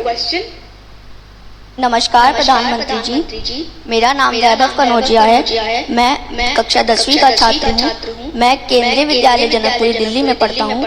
महोदय, मेरा आपसे यह प्रश्न है कि how to stay motivated and succeed when we have so many of backlog. Thank you sir. धन्यवाद वैभव। माननीय प्रधानमंत्री जी, हम बच्चे ही नहीं, हमारे अभिभावक भी आपसे अपनी समस्याओं का निदान चाहते हैं। सुजीत कुमार प्रधान जी, जो झारसुगुड़ा उड़ीसा से एक अभिभावक हैं, आपसे इसी विषय पर मार्गदर्शन की अपेक्षा रखते हैं। श्रीमान सुजीत प्रधान जी, कृपया अपना प्रश्न पूछें। माननीय प्रधानमंत्री जी नमस्कार, मेरा नाम सुजीत कुमार प्रधान। मेरा प्रश्न है पाठ्येतर गतिविधि के लिए बच्चों को कैसे प्रेरित करें। धन्यवाद श्रीमान। माननीय प्रधानमंत्री जी, स्थापत्य और चित्रकला के धनी राजस्थान के जयपुर की कक्षा 12वीं की छात्रा कोमल शर्मा आपसे अपनी परेशानी का हल चाहती हैं। कोमल, कृपया अपना प्रश्न पूछें। नमस्कार माननीय प्रधानमंत्री जी महोदय, मेरा नाम कोमल शर्मा है। मैं राजकीय बालिका उच्च माध्यमिक विद्यालय बगरू जयपुर कक्षा 12वीं की छात्रा हूँ। मेरा प्रश्न आपसे ये था कि मेरे एक सहपाठी का एक पेपर अच्छा नहीं गया है, तो मैं उसे दिलासा कैसे दूं? धन्यवाद। धन्यवाद कोमल। Honorable Prime Minister Sir, Aaron Eapen, a class 10 student of Qatar, is overwhelmed by a similar problem. Aaron, please go ahead and ask your question. Namaste sir, greetings from MES Indian School, Doha, Qatar. My name is Aaron Eapen of class 10. My questions to the Honorable Prime Minister of India are these. How to stop myself from procrastinating and how to keep away my exam fears and the sense of lack of preparation. Thank you, Aaron. Honorable Prime Minister Sir, Vaibhav, Mr. Pradhan ji, Komal and Aaron are eager to gain from your wisdom on how to handle the problem of lack of motivation and how to sustain commitment to academics. Also, many other students from all over India want to know how to ensure that they participate equally in extracurricular activities to be well-integrated individuals. Kindly guide all of us, sir. कोई ये सोचता हो कि motivation का कोई injection मिलता है और वो इंजेक्शन हम लगवाते हैं तो फिर मोटिवेशन का एश्योरेंस मिल जाता है।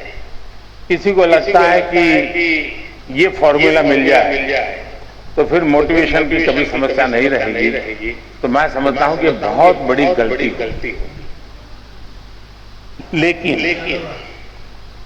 पहले तो खुद को आप ऑब्जर्व कीजिए कि आप वो कौन सी बातें होती हैं जिससे पूरी तरह डीमोटिवेटेड हो जाते हैं। आपको पता चलेगा। आप दिन भर देखेंगे, सप्ताह भर देखेंगे, महीने भर देखेंगे तो आप पकड़ पाएंगे कहा जब ऐसा होता है तो मुझे लगता है वो मैं कुछ नहीं कर सकता, ये मेरे लिए कठिन है। तो एक खुद को जानना और उसमें भी वो कौन सी बातें हैं जो मुझे हताश कर देती है, निराश कर देती है। एक बार उसको जान ले और उसको एक बार नंबर बॉक्स में डाल दे। ठीक है। फिर आप कोशिश कीजिए कि वो कौन सी चीजें हैं जो सहज रूप से आपको मोटिवेट करती हैं। जो बातें सहज रूप से आपको मोटिवेट करती हैं उसको आप आइडेंटिफाई कीजिए। मान लीजिए आपने कोई बहुत अच्छा गाना सुना, सिर्फ उसका संगीत नहीं, उसके शब्दों में कुछ चीजें ऐसी है कि आपको लगता है हाँ यार सोचने का तरीका ये भी हो सकता है। तो आपने देखा होगा कि आप अचानक नए सिरे से सोचना शुरू कर देते। किसी ने आपको बताया था? नहीं बताया था, लेकिन आपने खुद को तैयार किया था कि वो कौन सी चीजें हैं जो मुझे मोटिवेट करता, आपने पकड़ लिया तो आपको मन करेगा हाँ ये मेरे लिए बहुत काम की चीज है। इसलिए मैं चाहूंगा कि आप स्वयं के विषय में जरूर एनालिसिस करते रहिए। उसमें किसी और की मदद के चक्कर में मत पड़िए। बार बार किसी को एक जाके मत कहो यार मेरा मूड नहीं है, मुझे मजा नहीं आता है। फिर आपके अंदर एक ऐसी वीकनेस पैदा होगी कि हर बार आप सिंपैथी चाहेंगे। फिर आपका मन करेगा कि मम्मी मेरे पास बैठे हैं, जरा मुझे पुचकारे पुलकारे, समय में जरा उत्साहित करे, मेरा लालन पालन करे। तो एक वीकनेस धीरे धीरे डेवलप हो जाएगी। कुछ पल तो अच्छे चले जाएंगे। और इसलिए कभी भी उन चीजों के विषय में सिंपैथी गेन करने के लिए उपयोग मत कीजिए, कभी मत कीजिए। है जीवन में मुसीबतें आई, निराशा आई, हताशा आई, मैं उसको खुद जीऊंगा, मैं उससे जम करके उससे जंग करूंगा और मेरी ही निराशा, मेरी उदासीनता को मैं ही खत्म कर दूंगा, मैं ही उसको कब्र में गाड़ दूंगा। ये विश्वास पैदा है।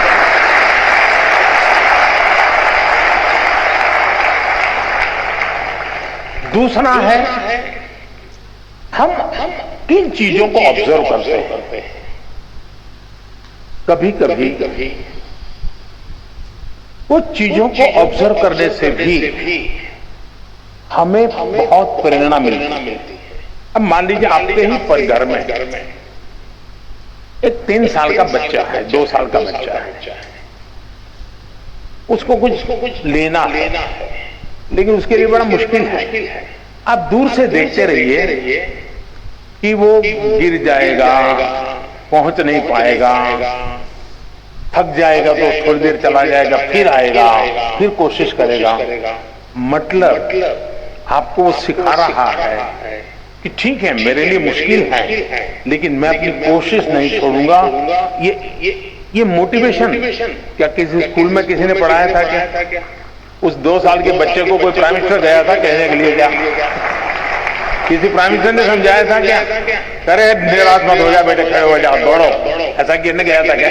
जी नहीं। ईश्वर ने एक इनहेरेंट क्वालिटी हम सब में रखी हुई है, जो हमें कुछ न कुछ करने के लिए वो ड्राइविंग फोर्स बनती है।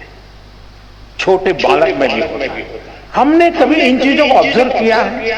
आपने देखा होगा कि कोई दिव्यांग अपनी कुछ गतिविधि करता है, उसने अपने तरीके ढूंढ लिए हैं बहुत अच्छे ढंग से, लेकिन हमने माइन्यूटली ऑब्जर्व किया कि देखिए भाई, ईश्वर ने उसकी इतनी शरीर में कमियां दी है, लेकिन उसने हार नहीं मानी, उसने अपनी कमियों को ही शक्ति बना दिया।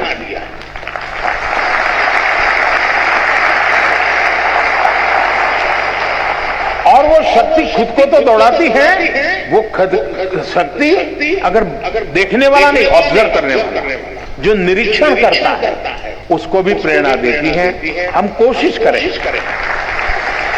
हमारे आसपास जो चीजें हैं उसको हम उस रूप में ऑब्जर्व करें, उसकी वीकनेसेस को ऑब्जर्व ना करें, उस कमियों को उसने कैसे मात किया है, उन कमियों को कैसे मात करता है, उस प्रक्रिया को बारीकी से देखिए।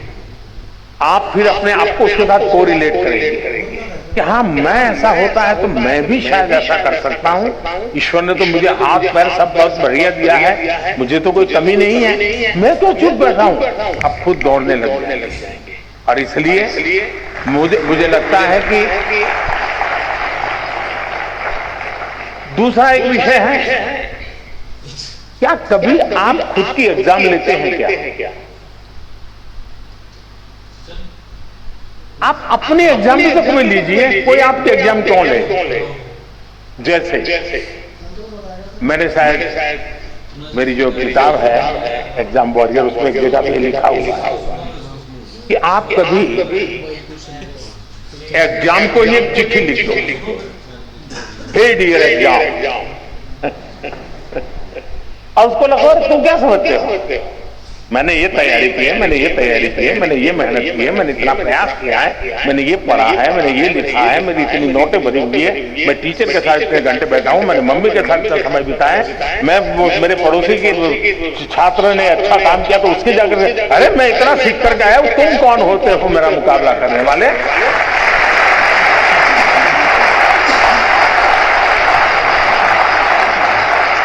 तुम क्या होते हैं मेरी एग्जाम लेने वाले? मैं तुम्हारी एग्जाम ले रहा हूं, मैं देखता हूं तुम मुझे नीचे गिरा करके दिखा दो, मैं तुम्हें नीचे गिरा करके दिखा देता हूं। कभी तो करिए। कभी कभी आपको लगता है कि भाई मैं ये जो सोचता हूं सही है गलत, आप ऐसा कीजिए, एक बार रिप्ले करने की आदत बनाइए। रिप्ले करने की आदत बनाएंगे तो आपको एक नई दृष्टि मिलेगी। जैसे मानो क्लास के अंदर कुछ सीख कर जाए, आपके 3-4 दोस्त हैं, बैठिए और आज जो सीखा है आप ही टीचर बन के आपके 3 दोस्तों को सिखाइए, फिर दूसरा दोस्त और 3 को सिखाए, फिर तीसरा दोस्त और 3 को सिखाए, फिर चौथा दोस्त, यानी एक प्रकार से जितने पाया होगा वो परोसेगा। और हर एक को ध्यान में आएगा, देखिए यार उसने इस बिंदु को पकड़ा था, मुझसे छूट गया था, उसने इस पॉइंट को पकड़ा था, मुझसे छूट गया था। चारों लोग जब रिप्ले करेंगे उस बात को और खुद आप करेंगे, किताब नहीं है, कुछ नहीं है, सुना है, आप देखिए वो आपका अपना बन जाएगा।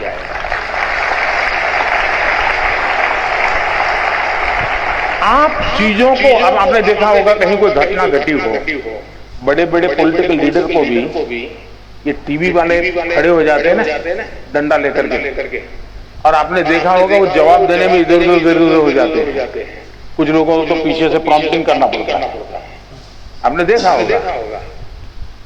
लेकिन एक गांव की महिला, कहीं एक्सीडेंट हुआ है और कोई टीवी वाला पहुंच गया, उसने बेचारी को टीवी क्या है मालूम भी नहीं है और उसको पूछ लिया। आप देखिए बड़े आत्मविश्वास के साथ वो सारा वर्णन कर देती है, कैसा हुआ था, फिर ऐसा हुआ था, फलाने आए थे, ढिकने आए थे, यानी परफेक्टली चीजों बता। क्यों? क्योंकि उसने जो अनुभव किया उसको वो आत्मसात कर लेते हैं और उसके कारण उसको रिप्ले बड़ी आसानी से कर लेते हैं।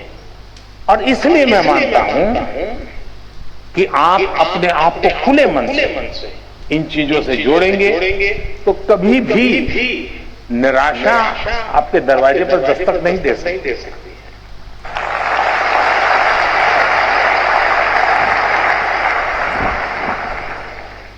Honorable Prime Minister, sir, thank you for giving us the mantra to think, observe and believe. However tall the summit, we assure you that we will never give up. माननीय प्रधानमंत्री जी, अपनी कला, संस्कृति और परंपराओं के लिए प्रसिद्ध खम्मम तेलंगाना से यादा अनुषा, जो कि 12वीं कक्षा की छात्रा हैं, आपसे अपने प्रश्न का समाधान चाहती हैं। अनुषा, कृपया अपना प्रश्न पूछिए। माननीय प्रधानमंत्री जी नमस्कार, मेरा नाम यादा अनुषा है। मैं गवर्नमेंट जूनियर कॉलेज नागलंजा में 12 कक्षा पढ़ रही हूँ। मैं खम्मम जिले तेलंगाना से हूँ। सर, मेरे सवाल यहाँ है कि जब शिक्षक हमें पढ़ाते हैं तो हम समझ जाते हैं, लेकिन कुछ समय या कुछ दिनों के बाद हम भूल जाते हैं। कृपया इसके बारे में मेरी मदद करें। धन्यवाद सर। धन्यवाद अनुषा। मान्यवर, हमें एक अन्य प्रश्न नमो ऐप के माध्यम से प्राप्त हुआ है, जिसमें प्रश्नकर्ता गायत्री सक्सेना जानना चाहती है, परीक्षा देते समय उनके साथ अक्सर ऐसा होता है, जो पढ़े और याद किए हुए विषय हैं वो भी परीक्षा हॉल में भूल जाते हैं, जबकि परीक्षा से पहले या परीक्षा के बाद साथियों से बात करते समय उन्हें वही जवाब ध्यान में रहता है। ऐसी स्थिति को बदलने के लिए क्या करना चाहिए? मान्यवर, अनुषा एवं गायत्री सक्सेना के जैसे प्रश्न अनेक अन्य लोगों के मन में भी है, जिनका संबंध स्मरण शक्ति से है। कृपया इस दिशा में मार्गदर्शन कर कृतार्थ करें। माननीय प्रधानमंत्री जी। शायद हर विद्यार्थी के दिमाग में विषय कभी न कभी तो एक समस्या बन करके खड़ा हो ही जाता है। हर एक को लगता है कि मुझे याद नहीं रहता, ये मैं भूल गया।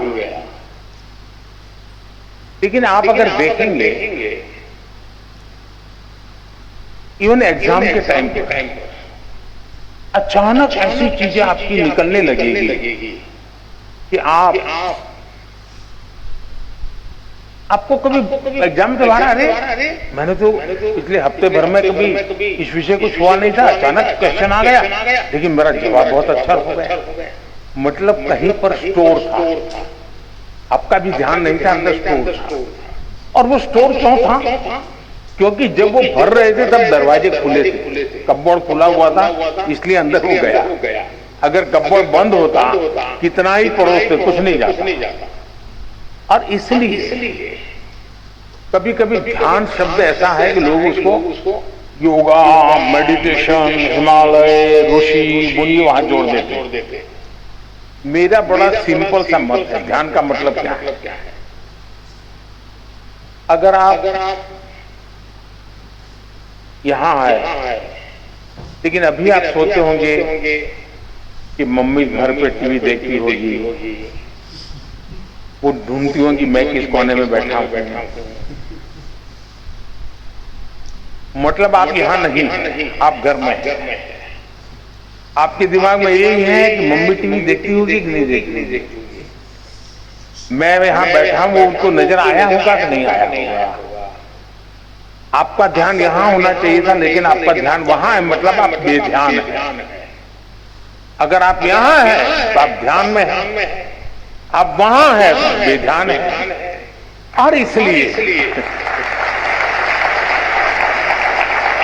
ध्यान को इतनी सरलता से जीवन में स्वीकार कीजिए, इतनी सरलता से स्वीकार कीजिए। ये कोई बहुत बड़ा साइंस है और कोई बहुत बड़ा नाक पकड़ करके हिमालय में जाके बैठना पड़ता है, ऐसा नहीं है। बहुत सरल है। आप उस पल को जीने की कोशिश कीजिए। अगर उस पल को आप जी भर के जीते हैं तो वो आपकी शक्ति बन जाता है।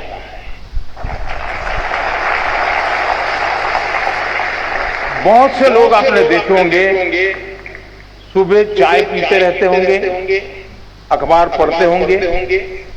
परिवार के लोग कहते हैं अरे पानी गर्म हो गया, चलो जल्दी नहाने के लिए चलो। नहीं मुझे अखबार पढ़ना है। फिर कहेंगे नहीं नाश्ता गर्म है, ठंडा हो जाएगा। फिर भी कहें नहीं मुझे अखबार पढ़ना है। कभी उन माताओं से मैं कहता हूं जो घर में ऐसी परेशानी करते हैं, उनको जरा शाम को पूछो कि आज अखबार में क्या पढ़ा। मैं 99% लोग बताता हूं वो नहीं कह पाएंगे कि आज के अखबार के हेडलाइन क्या है।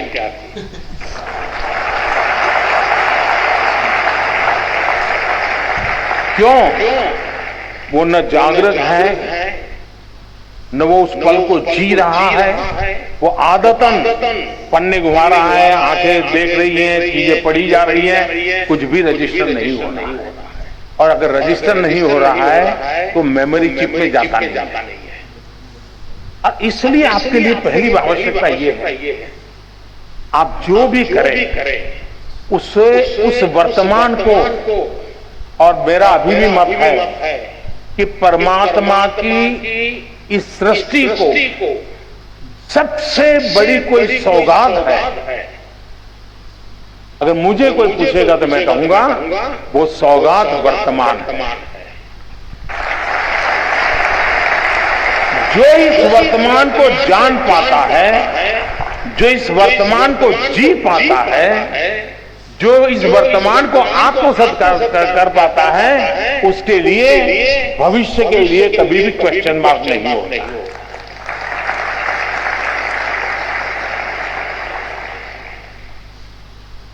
और मेमोरी का भी यही कारण है कि हम उस पल को नहीं जीते और उसके कारण हम उसको गवा देते। दूसरा, मेमोरी का जीवन से संबंध होता है। सिर्फ एग्जाम से है ये सोचोगे तो फिर तो आप उसकी कीमत ही नहीं समझते, उसका मूल्य ही नहीं समझते। अगर मान लीजिए आपके किसी दोस्त का जन्मदिन आपको याद रहा और आपने जन्मदिन पर उसको फोन किया, आपकी तो वो मेमोरी थी जिसके कारण आपको जन्मदिन याद रहा, लेकिन वो मेमोरी आपके जीवन के विस्तार का कारण बन जाता है। जब उस दोस्त को टेलीफोन जाता है, उसको अरे वाह उसको मेरा जन्मदिन इतना याद था, मतलब मेरे जीवन की अहमियत उसके जीवन में है। वो जीवन भर आपका बन जाता है। कारण क्या था? वो एक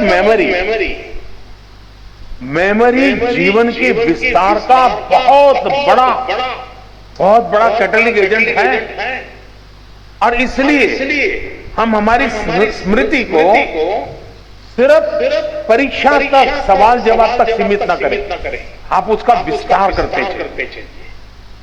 जितना विस्तार करेंगे चीजें अपने आप जुड़ती जाएगी। दूसरा, आप कभी 2 बर्तन लीजिए, 2 बर्तन में पानी भरिए, पानी भर करके उसके अंदर एक कॉइन रखिए, दोनों में।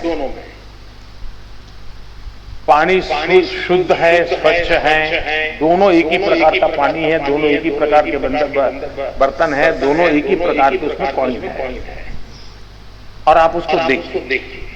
लेकिन एक बर्तन है जो हिल रहा है, पानी इधर उधर हो रहा है, नीचे कॉइन है। दूसरा स्थिर है। आप देखेंगे कि जो स्थिर पानी वाला कॉइन है वो आपको परफेक्ट दिखता है, हो सकता है उस पर लिखी हुई चीज भी दिखाई दे, और जो पानी हिल रहा है वहां पर भी वही कॉइन, वही साइज है, उतना ही गहरा है, लेकिन दिखता नहीं। क्यों? पानी हिल रहा है, बर्तन हिल रहा है। अगर मन भी ऐसे डोलता रहे और हम सोचें कि उसमें कॉइन जो है मुझे दिखाई देगा, आपने देखा होगा एग्जाम में आपकी समस्या ये होती है, क्यों देखो ये बगल वाला तो ऊपर दिखता नहीं, दिखता ही रहता है, अब मैं पीछे रह जाऊंगा, उसको यानी दिमाग उसी में लगा पड़ा है। आपका दिमाग इतना हाल डोल कर रहा है कि जो भीतर मेमोरी रूपी जो कॉइन है ना, आपको वो दिखता ही नहीं है। एक बार मन को स्थिर कर लीजिए, मन को स्थिर करने की दिक्कत है तो जरा डीप ब्रीथिंग कर लीजिए, 3-4 बार गहरी सांस लीजिए, एकदम सीना तान करके आंख बंद करके कुछ पल बैठिए। मन स्थिर हो जाते ही वो कॉइन जैसे दिखने लगता है, आपके मेमोरी के भीतर पड़ी हुई चीज यूं ही उभर करके आना शुरू हो जाती है। और इसलिए ईश्वर ने जिसकी मेमोरी ज्यादा है उसको कोई एक्स्ट्रा एनर्जी दी है, ऐसा नहीं है। हम सबको, हमारे सबका जो इंटरनल प्रोडक्ट है परमात्मा ने बहुत ढंग से बनाया हुआ है। हम किसको बनवाते हैं, किसको बढ़ाते हैं, उस पर निर्भर करता है। तो आप इसको बहुत आसानी से कर सकते हो। आप में से जो लोग पुराने शास्त्रों को जानते होंगे तो कभी YouTube पर भी कुछ चीजें अवेलेबल होती हैं। कुछ शताब्दी लोग होते हैं, उनको एक साथ 100 चीजें याद आती हैं। हमारे देश में ये चीजें कभी कभी बड़ी प्रचलन हुआ करती थी। तो हम इसको ट्रेन कर सकते, अपने मन को भी ट्रेन कर सकते। लेकिन मैं आज आप परीक्षा में जा रहे हैं इसलिए मैं उस दिशा में आपको नहीं ले जाऊंगा, लेकिन मैं कहता हूं मन स्थिर रखिए। आप अपने पास चीजें पड़ी है वो अपने आप आना शुरू हो जाएगी, आपको वो दिखना शुरू हो जाएगी, आपका उसका स्मरण होना शुरू हो जाएगा और वही बहुत बड़ी ताकत बन जाएगा।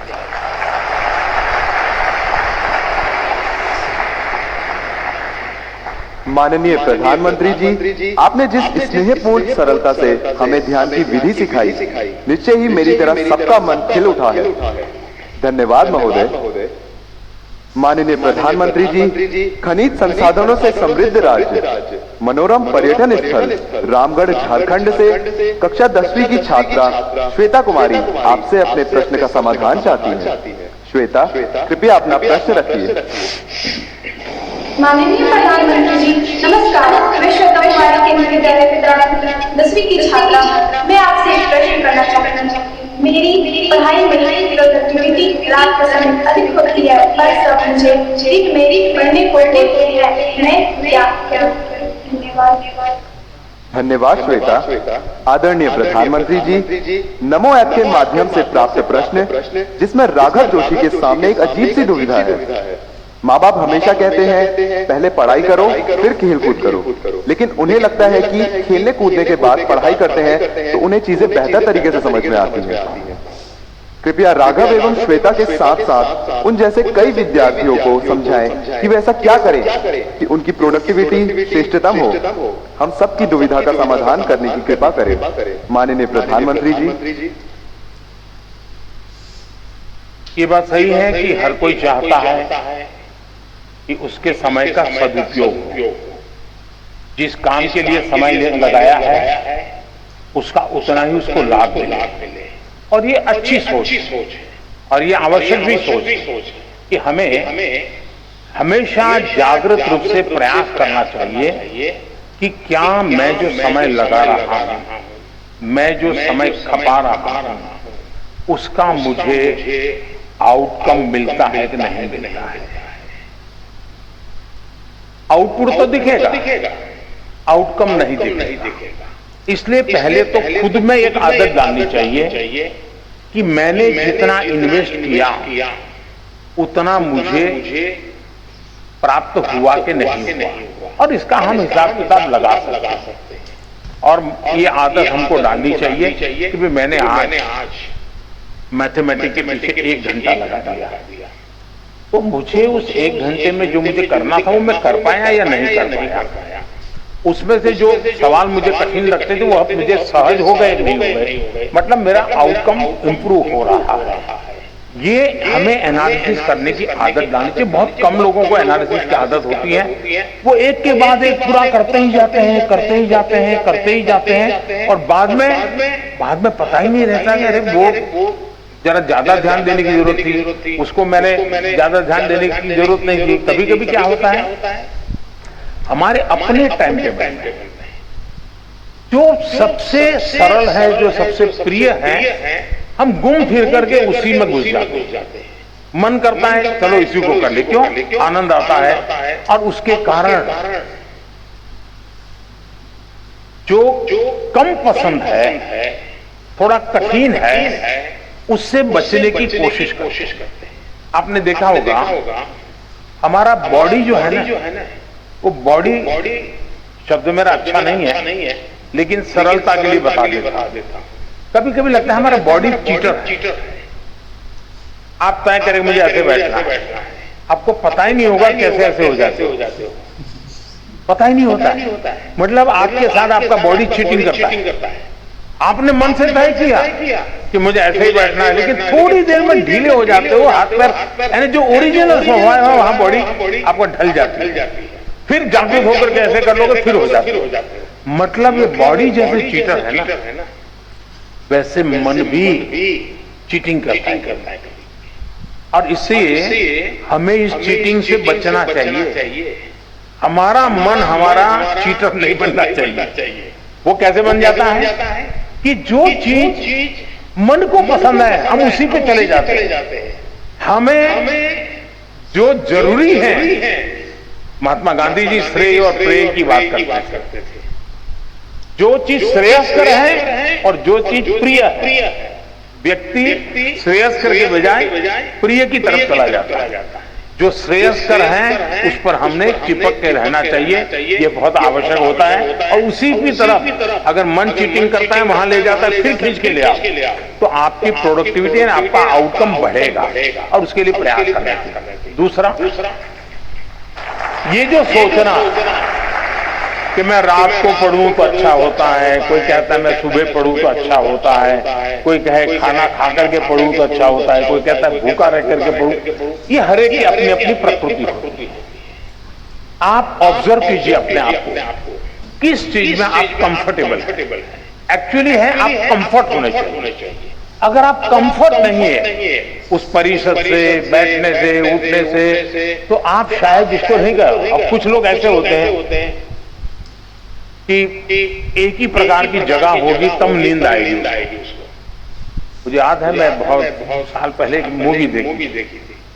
उस मूवी में एक दृश्य आता है, कोई एक व्यक्ति झुग्गी झोपड़ी के बाद अपनी जिंदगी गुजारता है और फिर अचानक कोई अच्छी जगह पे रहने जाता है, तो नसीब आता है लेकिन नींद नहीं आ रही है। और नींद क्यों नहीं आती, तो फिर अपना दिमाग खपाता है, तो वो जाता है रेलवे स्टेशन पे और रेल की पटरी की जो आवाज, खटापट की आवाज, उसको टैप करता है और घर में लाकर जो टैप रिकॉर्ड शुरू करता है, फिर सो जाता है, नींद आ जाती है। उसका वो कंफर्ट हो जाता है। जब तक उसको, अब हरे के लिए कोई कहे कि ट्रेन की आवाज आएगी तो तुम्हें नींद आएगी, हरे के लिए जरूरी नहीं होता, लेकिन उसको वो कंफर्ट लगा। मैं समझता हूं कि हमें भी पता होना चाहिए, इसका प्रेशर बिल्कुल मत रखिए। जिस चीज में आपको आनंद आता है, आपको कम से कम उसके लिए अपने आप को एडजस्ट करना पड़ता है। वो रास्ता छोड़ने की जरूरत नहीं है, लेकिन उस कंफर्ट अवस्था में भी आपका काम है आपकी पढ़ाई, आपका काम है मैक्सिमम आउटकम, उसमें से जरा भी हटना नहीं है। और मैंने देखा है लोग कैसे काम करते हैं। कभी कभी हम सुनने को तो अच्छा लगता है कि फलाना व्यक्ति 12 घंटे काम करता है, 14 घंटे काम करता है, 18 घंटे काम करता है, सुनना अच्छा लगता है। लेकिन एक्चुअली 18 घंटे काम करना क्या होता है, मेरे जीवन में एक बहुत बड़ा लेसन है। मैं जब गुजरात में था तो केका शास्त्री जी करके एक बहुत बड़े विद्वान थे, स्वयं तो 5वीं 7वीं कक्षा तक ही पढ़े थे, लेकिन अनेक ग्रंथ लिखे थे, दर्जनों ग्रंथ, और वो पद्म सम्मान से भी सम्मानित थे। वो जीवित रहे थे 103 साल, और जब मैं वहां था तो मैंने उनकी शताब्दी का ऑफिशियल कार्यक्रम सरकार का किया। मेरा उनके साथ बड़ा निकट रिश्ता जैसा था, बड़ा प्यार रहता था मुझ पर उनका। तो मैं बहुत साल पहले, तब तो मैं मुख्यमंत्री भी नहीं था, तो हमने एक बार कार्यक्रम बनाया उनको लेकर के राजस्थान के तीर्थ क्षेत्रों पर मैं उनको दर्शन करने के लिए ले गया। तो मैं उनको लेकर के चला, तो हम एक व्हीकल में थे सब लोग। मैं देखता था कि उनके पास बहुत कम लगेज था, लेकिन उसमें भी ज्यादा लगेज उनके लिखने पढ़ने की चीजें थी। कहीं रेलवे का क्रॉसिंग आता था तो बंद हो जाता था, रुक जाना पड़ता था जब तक ट्रेन पारित नहीं होती, दरवाजा खुलता नहीं था, आगे बढ़ते नहीं। अब उस समय हम क्या करते हैं, हम या तो नीचे उतर के थोड़े टहलेंगे या कोई सिंचना बेचता होगा तो लेकर के खाएंगे। हम अपना समय, मैं देखता था कि जैसे ही खड़ी हुई गाड़ी वो अपने थैले में से कागज निकालते थे और एकदम से लिखना शुरू कर। तब उनकी उम्र मैं समझता हूँ 80 तो करीब पहुंच गई हो। यानी समय का कैसे उपयोग करना, आउटकम किसको कहते हैं, मैं इतनी बारीकी से उनको देख रहा था। और शायद तीर्थ यात्रा के समय में रिलैक्स रहना, घूमना फिरना, देखना, बातें को सारा बाजू में अपना काम करते ही रहना, किसी भी परिस्थिति में करते रहना, मैं समझता हूँ ये बहुत आवश्यक होता है। जीवन में इसे बहुत कुछ मिलता है।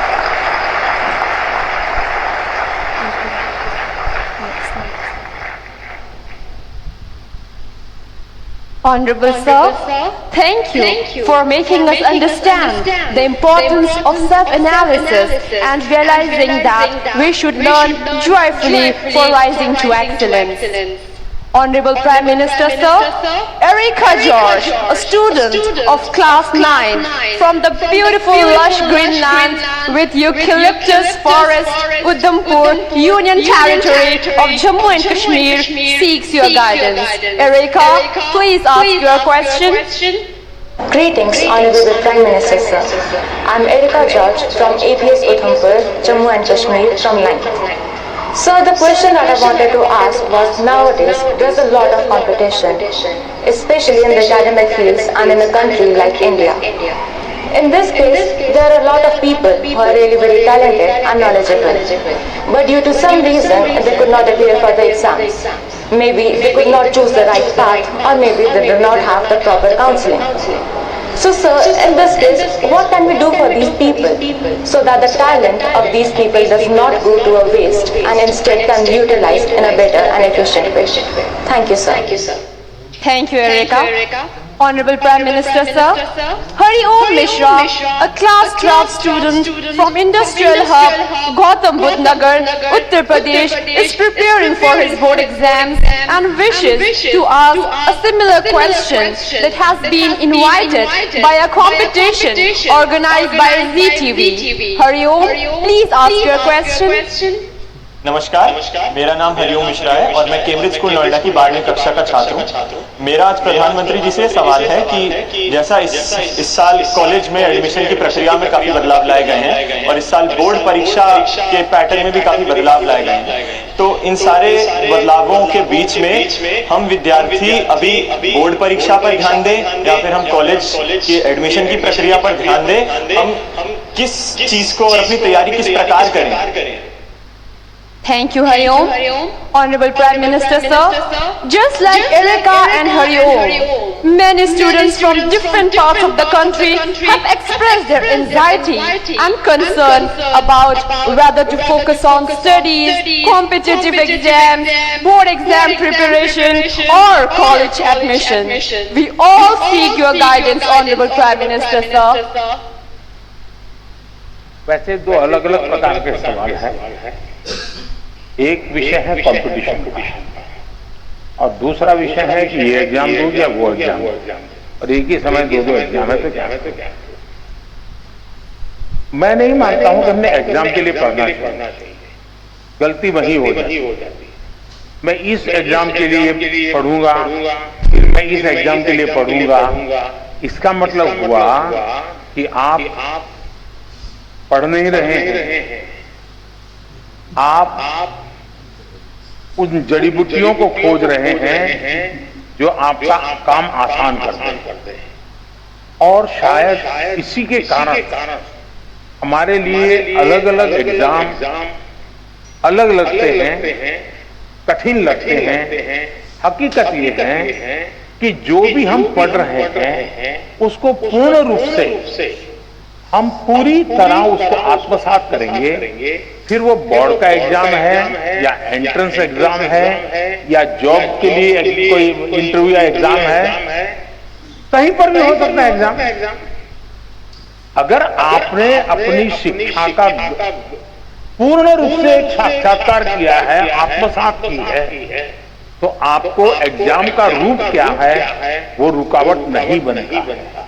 और इसलिए अपने आप को एग्जाम के लिए तैयार करने के दिमाग खपाने के बजाय अपने आप को योग्य शिक्षित व्यक्ति बनाने के लिए, विषय को मास्टर बनने के लिए हम मेहनत करें। फिर परिणाम जो मिलेगा सो मिलेगा।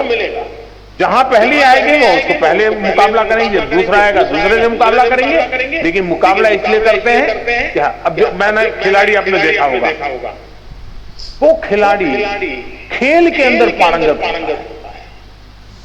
किस लेवल की गेम के लिए खेलना है उसके लिए नहीं करता मेहनत। फिर वो तहसील में खेलेगा तो वहां अपना कर्तव्य दिखाएगा, डिस्ट्रिक्ट में खेलेगा वहां कर्तव्य दिखाएगा, नेशनल खेलेगा वहां कर्तव्य दिखाएगा, इंटरनेशनल खेलेगा वहां कर्तव्य दिखाएगा, और खुद भी इवॉल्व होता जाएगा। और इसलिए मैं मानता कि हम फलानी एग्जाम के लिए ये जड़ी बूटी, उस एग्जाम के लिए ये जड़ी बूटी, उस चक्कर से निकल करके मेरे पास ये संपुट है, मैं लेकर के जा रहा हूं। अगर मैं वहां से निकला तो ठीक है, नहीं निकला तो मैं कोई और रास्ता ढूंढ दूंगा। तो मुझे लगता है कि एक तो इसमें ये सोच। दूसरा कंपटीशन।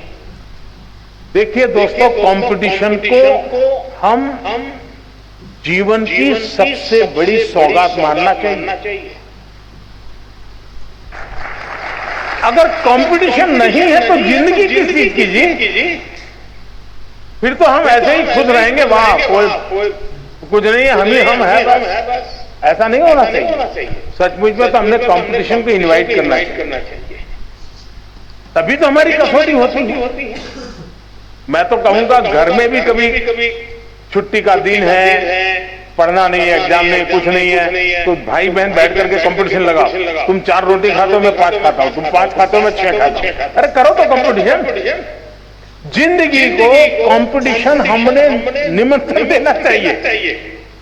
कंपटीशन जिंदगी को आगे बढ़ाने का एक अच्छा माध्यम होता है जो हमें अपना भी इवैल्यूएशन करने लगता है। दूसरा, मैं जिस पीढ़ी का हूं या आपके माता पिता जिस पीढ़ी के हैं, उनको वो चीजें नसीब नहीं थी जो आपको नसीब होती।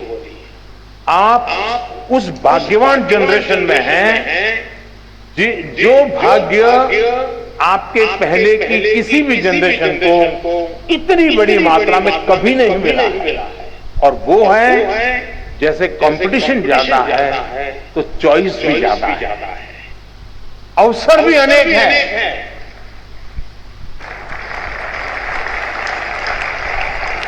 आपके परिवार में इतना अवसर नहीं थे। आपने देखा होगा 2 किसान हो, मान लीजिए उसकी भी 2 एकड़ भूमि है, इसकी भी 2 एकड़ भूमि है, लेकिन एक किसान है, चलो भाई गुजारा करना है, गन्ना की खेती करते रहो, अपना गुजारा चल जाएगा। दूसरा किसान है, वो सोचता है नहीं 2 एकड़ भूमि है, ऐसा करूंगा, 1/3 ये करूंगा, 1/3 ये करूंगा, 1/3 ये करूंगा, पिछले साल ये किया था तो इस बार ये करूंगा, ये 2 चीजें नहीं करूंगा। आप देखेंगे कि वो जो 2 एकड़ भूमि में ही ऐसे ही आराम से बैठा हुआ गुजारा कर लेता है, जिंदगी ठहर जाती है। जो रिस्क लेता है, प्रयोग करता है, नई चीज लेता है, नई चीज जोड़ता है, वो इतना आगे बढ़ जाता है कि जिंदगी में कहीं रुकने का नाम नहीं लेता है। वैसा ही हमारे जीवन में है। हमें गर्व करना चाहिए कि हम इतनी स्पर्धा के बीच में अपने आप को प्रूव कर रहे हैं और हमारे पास अनेक चॉइस है। ये स्पर्धा नहीं तो वो स्पर्धा नहीं तो वो स्पर्धा नहीं तो वो, ये रास्ता नहीं तो ये रास्ता, ये रास्ता नहीं तो ये रास्ता। मैं समझता हूं कि हम इसको अपॉर्चुनिटी माने, एक अवसर माने, और मैं इन अवसर को छोड़ूंगा नहीं। मैं इस अवसर को कभी न कभी जाने नहीं दूंगा। ये भाव अगर पैदा करेंगे तो मुझे पक्का विश्वास है कि कंपटीशन आपके लिए इस युग के सबसे बड़ी सौगात के रूप में आप अनुभव करेंगे।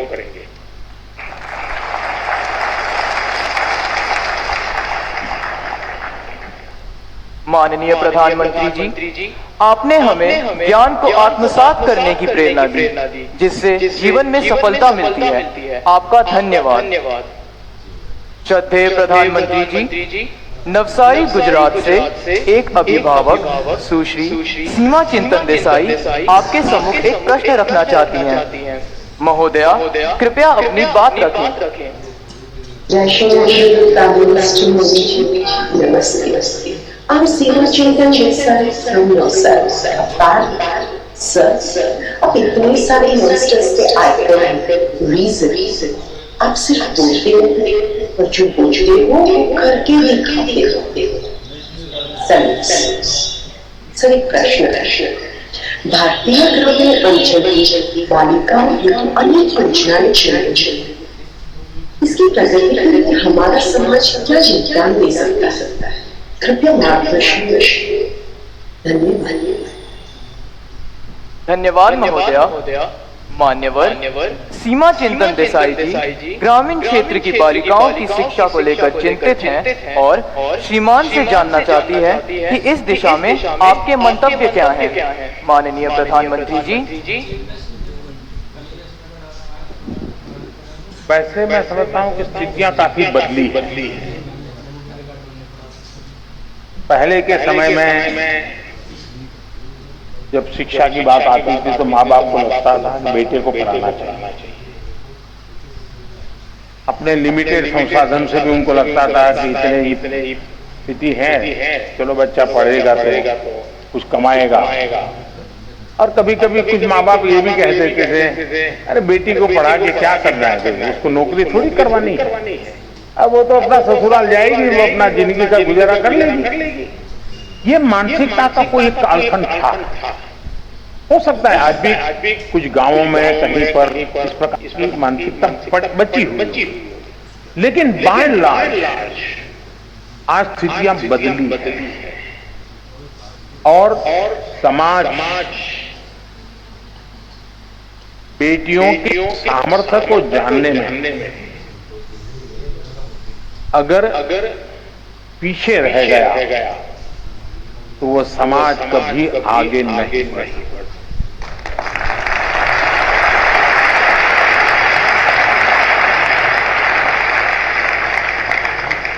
कभी कभी तो आपने ऐसे परिवार देखे होंगे जहां पर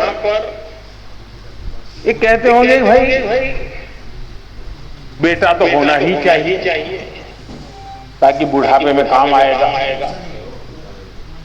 बेटी तो क्या है, वो तो ससुराल चले जाएगी, वो क्या काम करेगी। ऐसी भी एक सोच हमारे समाज में है और कभी तो थी, लेकिन इतिहास अनुभव करता है और मैं इन चीजों को बड़ी बारीकी से देखता हूं। मैंने ऐसी कई बेटियां देखी जिन्होंने माँ बाप की इकलौती बेटी माँ बाप के सुख और उनकी बुढ़ापे की चिंता के लिए खुद ने शादी नहीं की और माँ बाप की सेवा में जिंदगी खपा दी, जो बेटा नहीं कर सकता बेटियों ने किया। और मैंने ऐसे भी परिवार देखे हैं कि घर में 4 बेटे हैं, 4 बेटों को 4 बंगला है, सुख चैन की जिंदगी है, दुख कभी देखा नहीं है, लेकिन माँ बाप वृद्धाश्रम में जिंदगी गुजार रहे हैं। ऐसे भी बेटे मैंने देखे।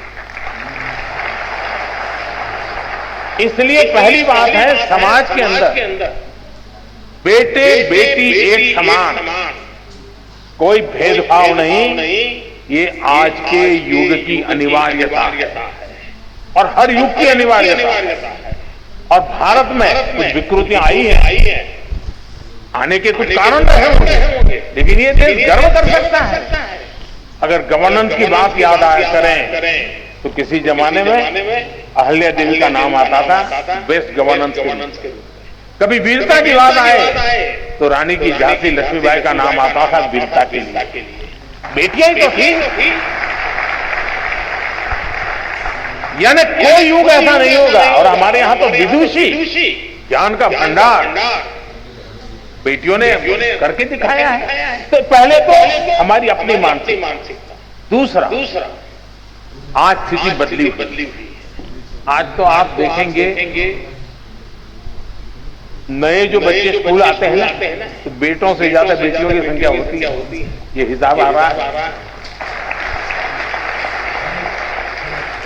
आज जो बेटियों के एस्पिरेशन हैं, आकांक्षाएं हैं, वो कुछ कर गुजरने का जो जज्बा है, शायद कोई भी हिंदुस्तानी गर्व करे ऐसा। और उसको हमने अवसर देना चाहिए और अवसर हमने इंस्टीट्यूशनलाइज करना।